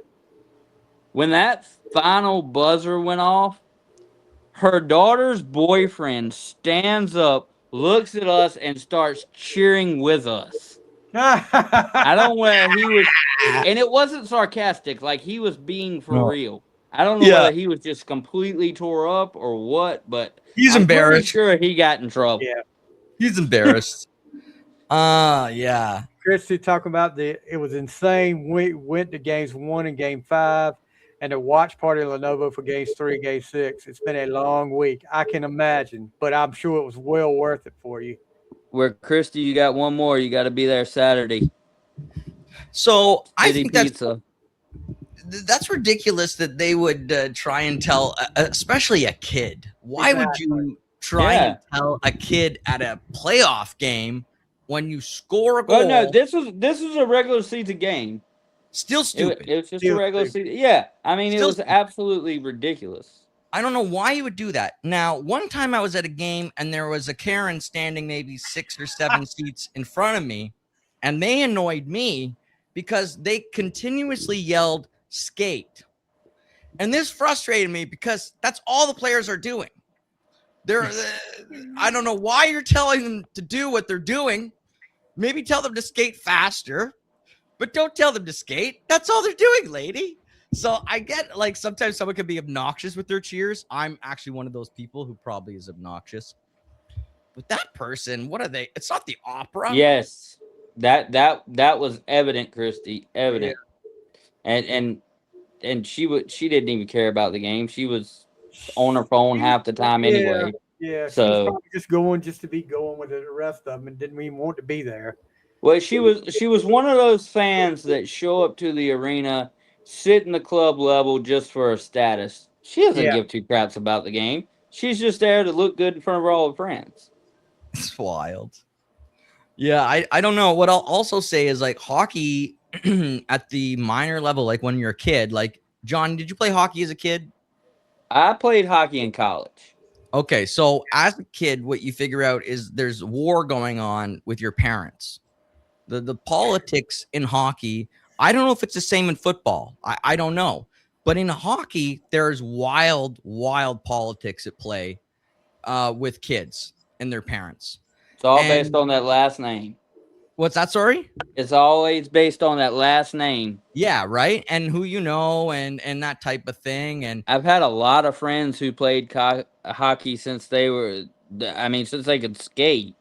And they've all said the exact same thing. Yes, it's very, very political and hard to break into that shell. Like the year that I broke in to get to play competitive was such I was like 12 years old, but I'd been rejected maybe 4 years in a row prior, right? I went to goalie camp and that feeling of finally getting into a team was so great. And then you get in there and you realize all these people are jerks. They're really I didn't have as much fun as I had on my house league team. Right. Because a lot of these guys took it in a way that they were AAA. We weren't AAA. We were a good, you're playing rep hockey, but you're not going to the NHL. And I think some of them felt they were a little cooler than they were. But again, in a small town, right? Hockey in Canada is it's everything. They announced this year that the CBC, which is like the same as the BBC in England. So it's what some people here would call our socialist television network, because it's a national broadcast, right? That gets funded by the government. So a lot of people don't like it now because they're saying like they promote one government side more than another point of view. So they come under a lot of scrutiny. But my whole childhood was based off tuning into the CBC to watch hockey, and to watch Hockey Night in Canada. Like that was a huge thing, my whole childhood. And now they're done. It's not going to. Yeah, that's what I was getting ready to say. I saw something about Hockey Night's gone. It's gone. It's gone. And now it's just the rights are up for bids from whoever. And it's crazy. It used to be different. The I vote Don Cherry buys it. Don's done. I mean, he stood up for veterans and that was it. He said something that was taken as a racist statement and that was it for him. Well, I hate the guy. Absolutely. And a lot of hate people him. do. A lot of people were 1,000% done with Don. His co-host was done with Don, and the CBC was done with him because he said controversial things. So Well, he's the whole reason the Hurricanes have the brand bunch of jerks. Bunch of jerks, yeah. He was the one that said because we did the storm surge, we were a bunch of jerks. We said, okay, we can put it on every T-shirt we got. he made a comment. His final comment was something along the lines of those people need to buy the poppies or need to wear the poppies to show their respect. So I think he was making like a broad term that immigrants needed to buy the poppy. Here in Canada, we buy the poppy, we wear it on November 11th for Remembrance Day for veterans. So it's like, I don't know what you guys have, a Veterans Day in the States or something like that. I think it's different, right? But here we wear this poppy from Flanders Fields to symbolize that, and out of respect for the fallen soldiers. So Don's a big guy. He on that military, has always been on Hockey Night in Canada. He always brought Canadian soldiers onto his cast, always brought them in, said, we're strong, get out there, support the military. Well, he always said things that were a little bit controversial, as you know, but that one day he said those people, I believe he made a very broad term, and then, attacked them for not wearing the poppy. So he still has fans who say, he's right, people should wear the poppy. And of course, he's got people who say you can't talk like that anymore on television, and you got to be more inclusive. That's how we built the game, by being inclusive. We didn't build it by telling people they don't belong. For example, Hockey Night in Canada has a Punjabi cast. At least they did for many years. Now they don't. Obviously, it's not in existence anymore, but they had different types of cultural broadcasts for hockey. So I know that it was just kind of the changing times. He had Rock'em Sock'em videos where he would, on VHS tape when I was a kid, that we really wanted to collect because it was the best hits. It was like a YouTube video before YouTube videos. Yeah, that was like the NFL, what was it, best of hits or crunch day, you call it crunch time or something like crunch times, that was it. It'd be him and his dog and some music. And oh man, that's a big hit. Oh my god, like it is nonsense, right? And then on the Hockey Night in Canada for years, what you would have is this juxtaposition of his co-host Ron McLean, who would kind of be pussyfooting around everything, and he's very I don't know what you call it, safe, and Don was the exact opposite. So Don would be saying everything that would be making Ron sweat. And in the end, after like a 25-year friendship, Ron turned on his friend. So there's very sad videos of like Don on YouTube saying like, that man's not welcome in my house for dinner. Like my wife won't let him. Like, because like they've shared Christmases together. He considered him family. So just the fact that he felt turned on, But hockey is brutal that way. A lot of reporters have had short careers, especially in Canada, because of the attention and the hype that gets put on it here. I mean, I'll tell you one thing. The players in Carolina and the players in Vegas definitely have it easier in terms of media circuit than what the guys do here. The guys here, that's all they want to talk about. Oh, I just cut John off. But anyway, John Pico, Chris, who's saying, we're going to be in Raleigh this weekend for my husband to play the men's league tournament and then checking my son in the hockey camp for next week. We might miss the parade due to the tournament schedule and trying to park with that mob. Yeah, I'm actually thinking if the Lord allows me, I'm gonna be there. I'm thinking about parking somewhere completely out of that whole mess of Hillsborough and the Capitol and City Pizza, and just getting an Uber and just getting dropped off down there. Because from what I've seen from the city of Raleigh, everything on the Hurricanes group, it's going to be an absolute nightmare. They're not ready for this. Yeah, people there. I mean, it's going to be. But going back to what Warren was saying about how you became basically to get to know the game of hockey.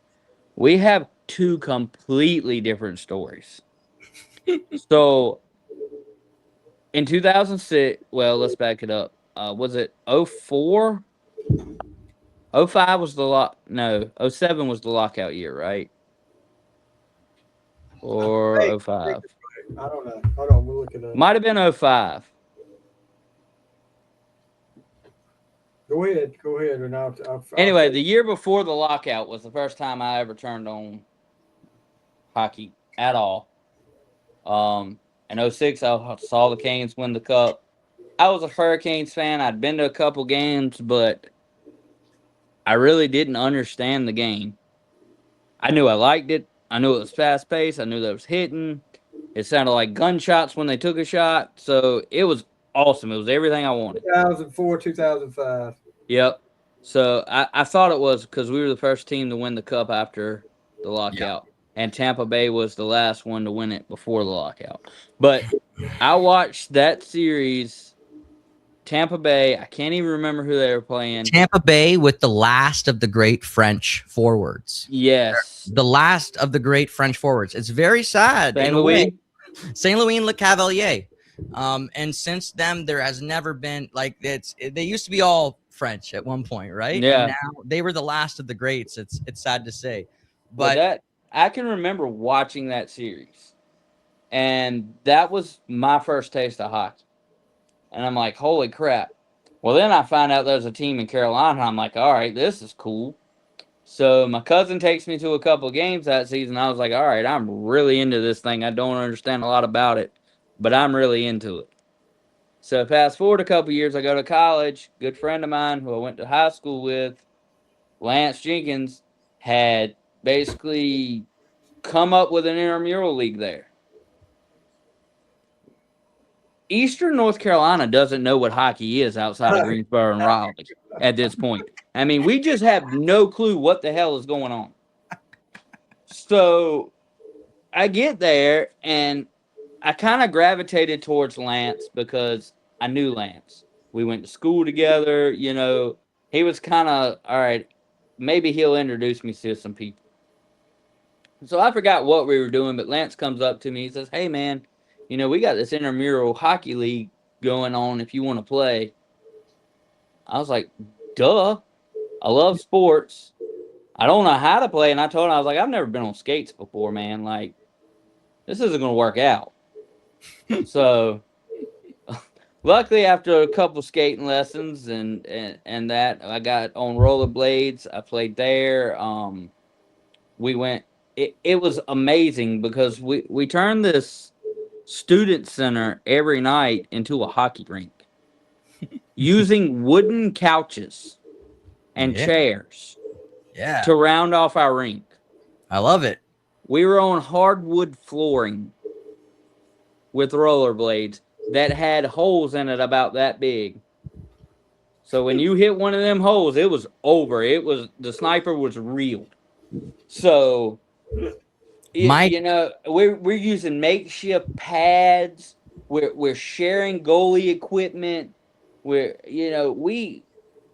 I had to get my skates weren't working, and I'm like, why aren't they working? And then all of a sudden, I feel like there's bearings in these things, and they have to be changed. And I'm going, I don't know what's going on. I don't like. So I eventually got the hang of this thing and did pretty decent at goalie. And from there, I absolutely fell in love with the game. And I got to go to Richmond, Virginia, and play some ice hockey.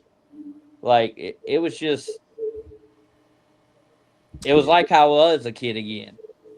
I think I was 5 or 6, and my parents put me in what's called initiation level hockey. So basically, we're all just little farts out there trying to skate, and we're falling down and whatnot.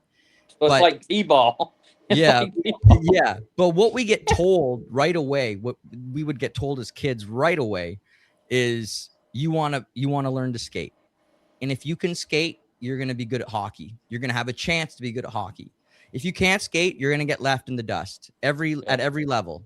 Every level is going to say, can they skate? Can they keep up? And if you can't keep up, you're not going to get to play at the higher levels. Can they skate? Can they keep up? No. Okay, they're a goalie. That's right. Exactly. They would tell me as a goalie, they would tell us we had to be better skaters, whether that was bullshit or not. They would tell us because I was not. They would tell us we had to be better because we had all the equipment. So we had to be able to move and get quickly from one part, but whatever. So anyway, I chose goalie because I didn't like skating either. At least I got in a bit late. So this is what I was gonna say. How you said, like, for me as a kid in Canada, I should have gotten into hockey when I was like 3 or 4. But because I got in when I was like 5 or 6, I was behind the pack, and I was trying to catch up before we got into, novice, which is where the real training for hockey begins, I guess, here. And it legitimately, everything here through my childhood would revolve around hockey, and other sports support it and file in around its timeline. So when, you have soccer season and you have football season, we do have a CFL here where you have like diehard fans of a 10-team league or whatever it is. And, my band's going to get to play at a CFL game this year in Ottawa. So I'm super stoked about it. Awesome. Yeah, I love it. Like, there's going to be a big crowd, battle of the bands. I don't know very much about football. Every time I watch it, I love it, but I realize I don't have that lifelong connection to it. Same thing with baseball. I have memories of the Blue Jays winning the 93 World Series and my family freaking out and us cheering. And so that was great when they had a great run there last year. That brought back some good memories. But really, hockey is like what people live for. I mean, when the Raptors won a championship, it was big for Toronto. But outside of Toronto, I don't know if the whole country felt that impact of winning a championship, in the same way as how badly people want a Stanley Cup here and how badly people want the best player to be on their team here. But can you imagine that party when y'all do finally? It will be insane. It will be. If Toronto, I don't want them to, knock on wood. I like I said, I hate their guts now. But if they won a cup, that city would lose their minds. But people in Toronto, listen, folks from Toronto, and I record there, so I know they're listening. People in Toronto are a little bit, they think they're the best. Like, they do. They're from Canada. They're from the biggest city. They think that they are working on the fastest level. When they drive, they're always honking. The people in Raleigh, do they always honk when they're on your butt? Like, is it a lot of like, get going, get going? It's people in Toronto, they don't say thank you. Like, not really, but at a stoplight, that irks my nerves. If you're at a stoplight and it turns green and they don't think you've hit that gas fast enough, they're gonna lay on the horn. Yeah. It's very much so. For me, from the country, when I went to Toronto first for like theater school, it was like mind blowing, because in the country it was very much more like would it be in Raleigh or in Carolina, where at least what I would perceive where Stevie lives. Stevie lives in the sticks. There's like nobody around. Yeah, Stevie, you live in the sticks. He knows. I've already told. He talks about small towns. But I floored him when I told him how many people were in Alaska. Yeah, and so I came from a town with 1,400. So we had 1,000 more people than you. I get it. 1,000. Well, dude, we didn't get but 60 people in this town. The school there has more people than the town does. Exactly. Hold on, you have 60 people, and I graduated with 18 in his class. Yeah. So yeah, I mean, you guys understand what I mean then by like, everybody. And, absolutely. Right. And people just have a way of talking in that place, a way of communicating, which is a little bit like unique to other places. And then, and they have an old school way of thinking in a lot of things. And, for better or worse. And when I went to Toronto, it was just very much the opposite. Everyone's boogieing. No one cares who you are. Everyone's got their own thing on the go. And it's just a much colder experience, So here in Canada, it's weird. There's not much of that big city feel. It's a lot more of a small town feel. And then in the last 20 years, there's been a lot of new people coming to the country, and some of the atmosphere is changing a little bit. It's becoming a bit more crowded in certain places. And I think I said the last time, like, homelessness is so bad right now. That's really bad everywhere. It's really, really bad here. It's really sad. The amount of people that need help right now it's not great. I gotta ask you guys. I know we're coming to an end, but I gotta ask you guys because you're Americans. What did you think about Freedom 250? The UFC? UFC fight.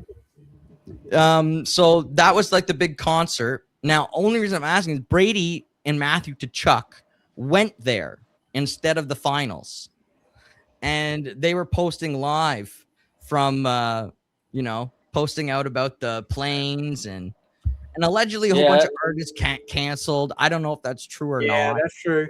Yeah, it is true. Yeah. Okay. And they're making a big deal. The artists here are making a pretty big deal about the fact that the Kennedy Center changed its name. They took his name off of there. So I remember I talked about the CBC. So critics here in Canada will say that the CBC will lead Canadians to hate Trump. So people on the right side, or people that support Trump here in Canada or like his points of view, they'll say that, like, that government agency run TV network, they want everyone to hate Trump. So that's all they tell you to do. So there is, like, both sides here. There is an argument or a discussion. But most people here are just are crazy of him, are afraid of him, like think he's batshit crazy. Like that's my general feeling is most Canadians feel like he's batshit crazy, and he'll say anything because he's in a world where anything is possible.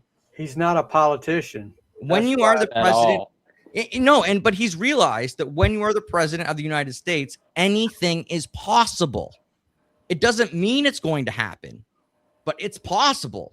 Because you are the president, you can say, Greenland. Oh, yeah. You are going to now be my country, Greenland.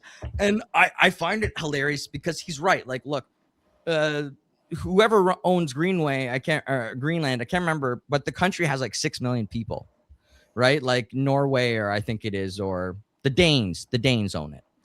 And they only have 6 million people there. And then the country itself only has Greenland itself only has 90,000 residents, I think. 100,000 residents, something like that. So, I mean, it's very weird to even go there. Like, I don't even know what resources he thinks he's going to get there, but maybe there's something. I don't know. In Canada, I don't know why he wants us. We're a bag of problems.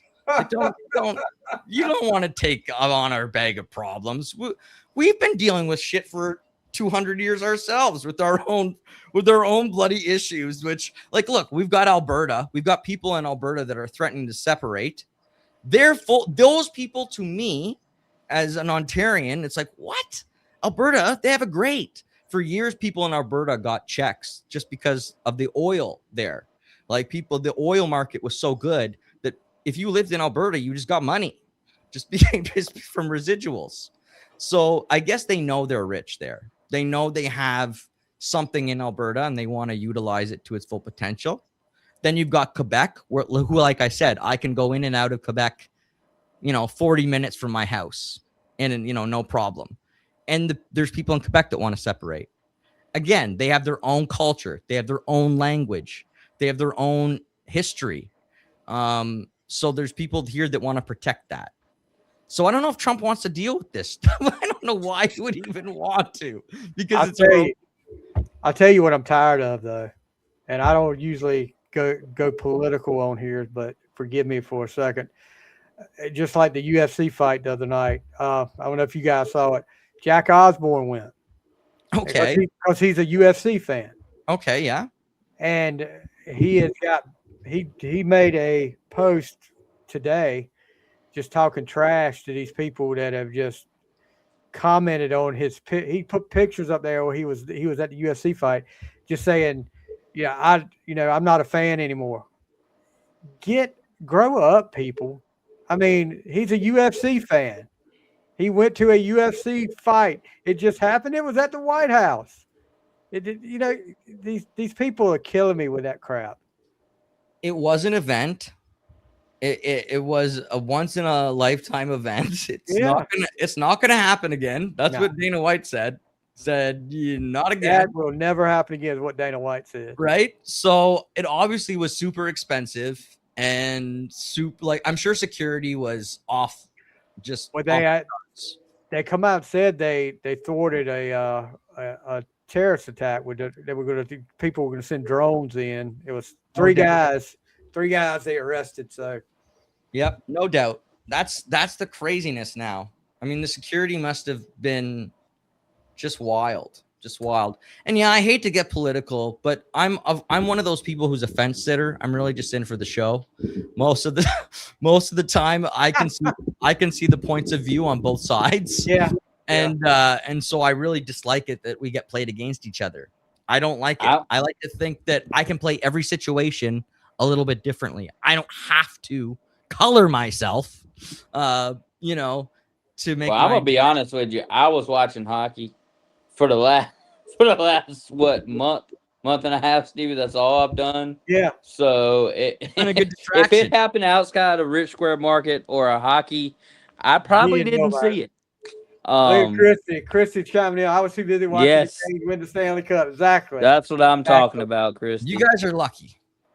All right, so Warren, I know we're winding down, but here's my final question to you before hopefully Stevie will have us back on again. Oh yeah, definitely. Beginning the next year. Well, two thoughts. First off, do you think the Leafs should take Gavin McKenna first overall? Well, no, they traded that pick, didn't they? No, I don't think so. Or they still have it? I'm pretty sure they're going to use it. I thought I heard something about they might have traded it today, but maybe that was just a rumor. Second off, who? Way too early prediction next year Stanley Cup. Who's in it? Okay, so that's hard.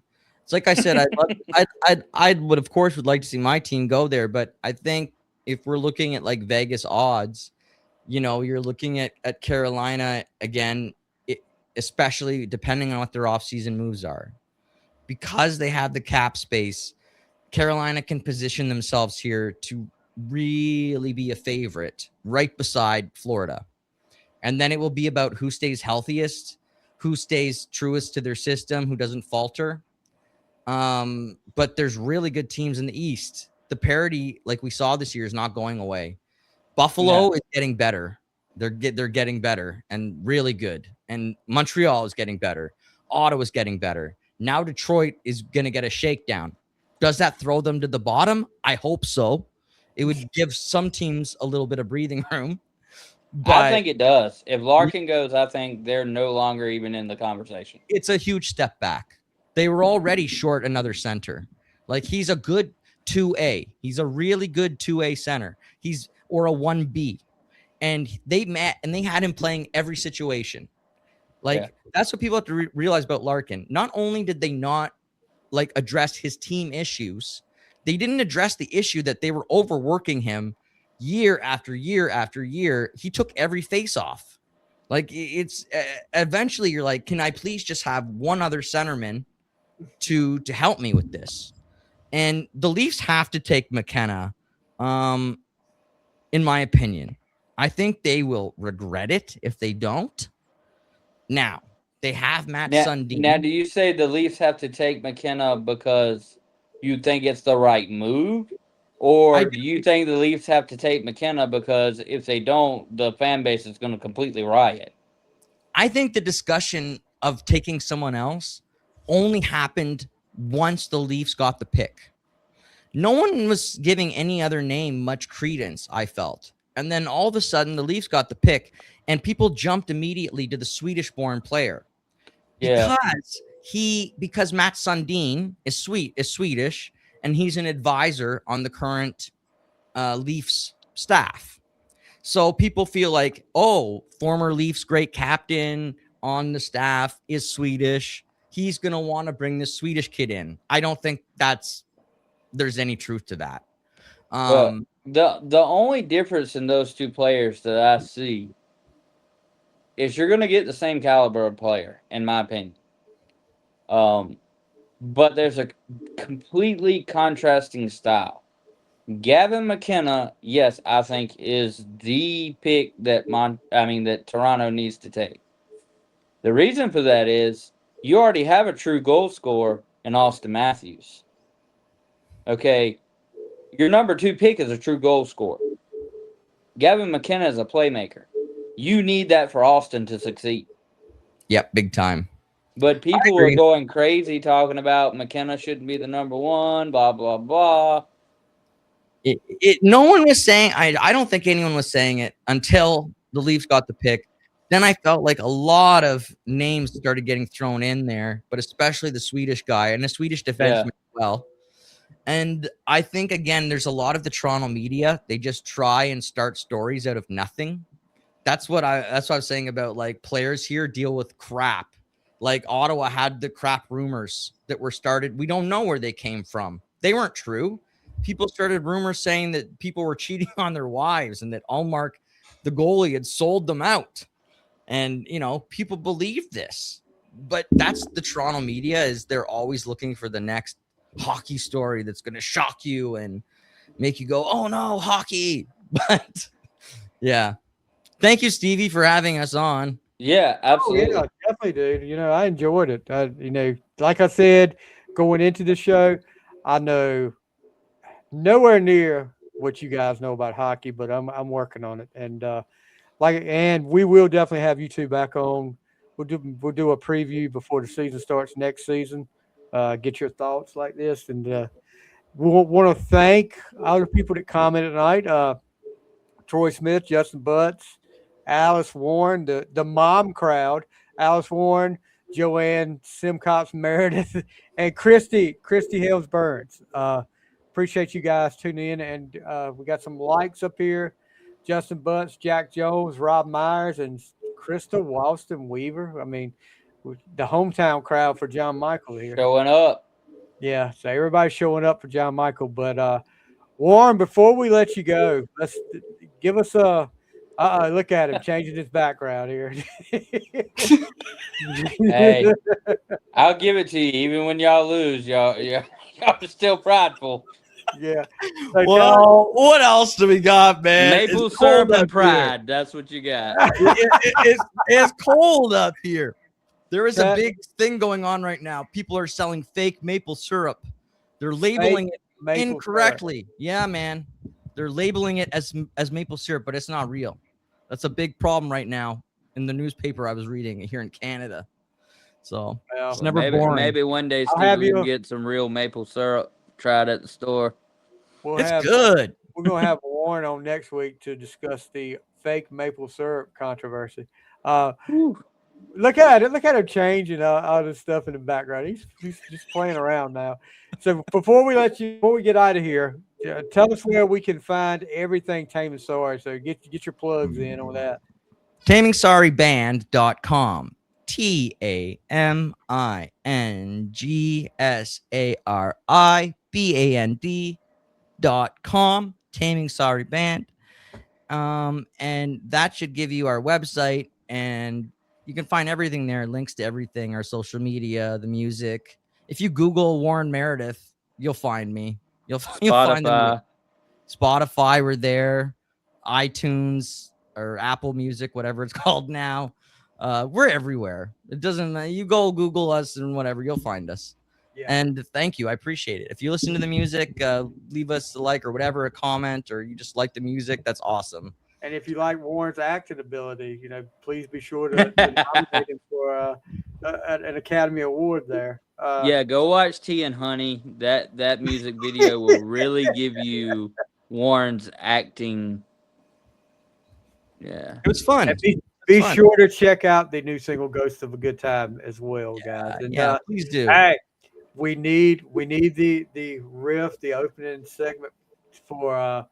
We need a Taming Sari opening segment music so I can use for my AI thing, which your Yes. guys probably won't want to do it since they find out it's AI pictures on it. So It's never all mind. right. It's you, Stevie. It's your face, so it's okay.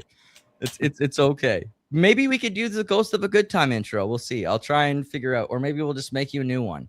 I'll talk to the guitar player. Yeah, talk I don't know. to Ghost him of and a let me Good know. Time might work. It might, right? It has a Might kind of work. a cool intro. So it might work. But if not, I can get my guitar player to make something. Thomas is got a good dude. So then y'all will become the official house band of On the Fly and the Final Score. And as always, my favorite Canadian rock band. But, Yeah. yeah. John, appreciate you showing up, bud. And like I said, we will get you two back on to talk some more hockey when right before the season starts. We'll do the preview. Look at him just back there. And then we'll have to have the post game, after we hoist another cup next year Oh my gosh. with Brandley Bussey, the winningest goalie. If you guys get another cup, 2 in a row, if you can do what Florida did, that's really cool. That'd be really special. It hinges on does Jordo stay, and if he does not stay, what do we do to replace him? Yeah, the free agent market isn't great this year. It's got to be a trade. That's the thing. Trade. It's going to be a crazy trade market. So that's another thing we're going to talk about next time we're on. But hopefully, next season, sitting in the same position, or maybe it'll be flip flop. Maybe Ottawa get them one next year and put all the Canadian miseries That guy to will bed. go crazy if that happens. Dude, that would piss off so many Canadian hockey fans. It'd be great. Like, we are one of the hated hockey teams in Canada for sure. We have the least fans. Well, I don't know that there was a better celebration there was right here in Woodland after we won. There might have been a couple of beers shaken up and sprayed everywhere and tossed and nice jumping in the pool at 12 o'clock at night. And the greatest thing was I got to watch it with my son, who is 10 years old and probably going to be a bigger Canes fan than Dad ever was. He's shaping out to be that way, so that was a special moment. Hockey is for the kids. That's why right. That's truly why it's successful, why it should keep being successful. Hockey's for the kids. You go to a game, you see that. You see like how much they love it, how much they look up to the players. I bet you they do it in Carolina. They do it here in Ottawa where during warm-ups, you can just go down to the glass. The kids you go down. I've told Stevie this, and the players shoot the pucks at the kids' heads. Oh yeah, fake check each other, fake fight in front of the kids. It's all about the kids. It's the same. They get it. It's about the kids in the NHL, and I love that. It's not about us stinky old men. All right, guys, that's going to do it for our Stanley Cup recap. Thanks to Warren and thanks to John again, guys. And you guys be sure to check us out on our YouTube channel, subscribe, like, check me out on Facebook, send me a friend request. I'm usually really, really prompt to get back to you about things. And we will see you guys next time on the Final Score. And hopefully we'll have that Warren music up here next time, that Taming Sari music up here next time. So see you guys. You guys have a great night. Oh, we got another one. Christy Helms with the love up here. Appreciate it. And you guys have a great night. We'll see you next time. Final Score.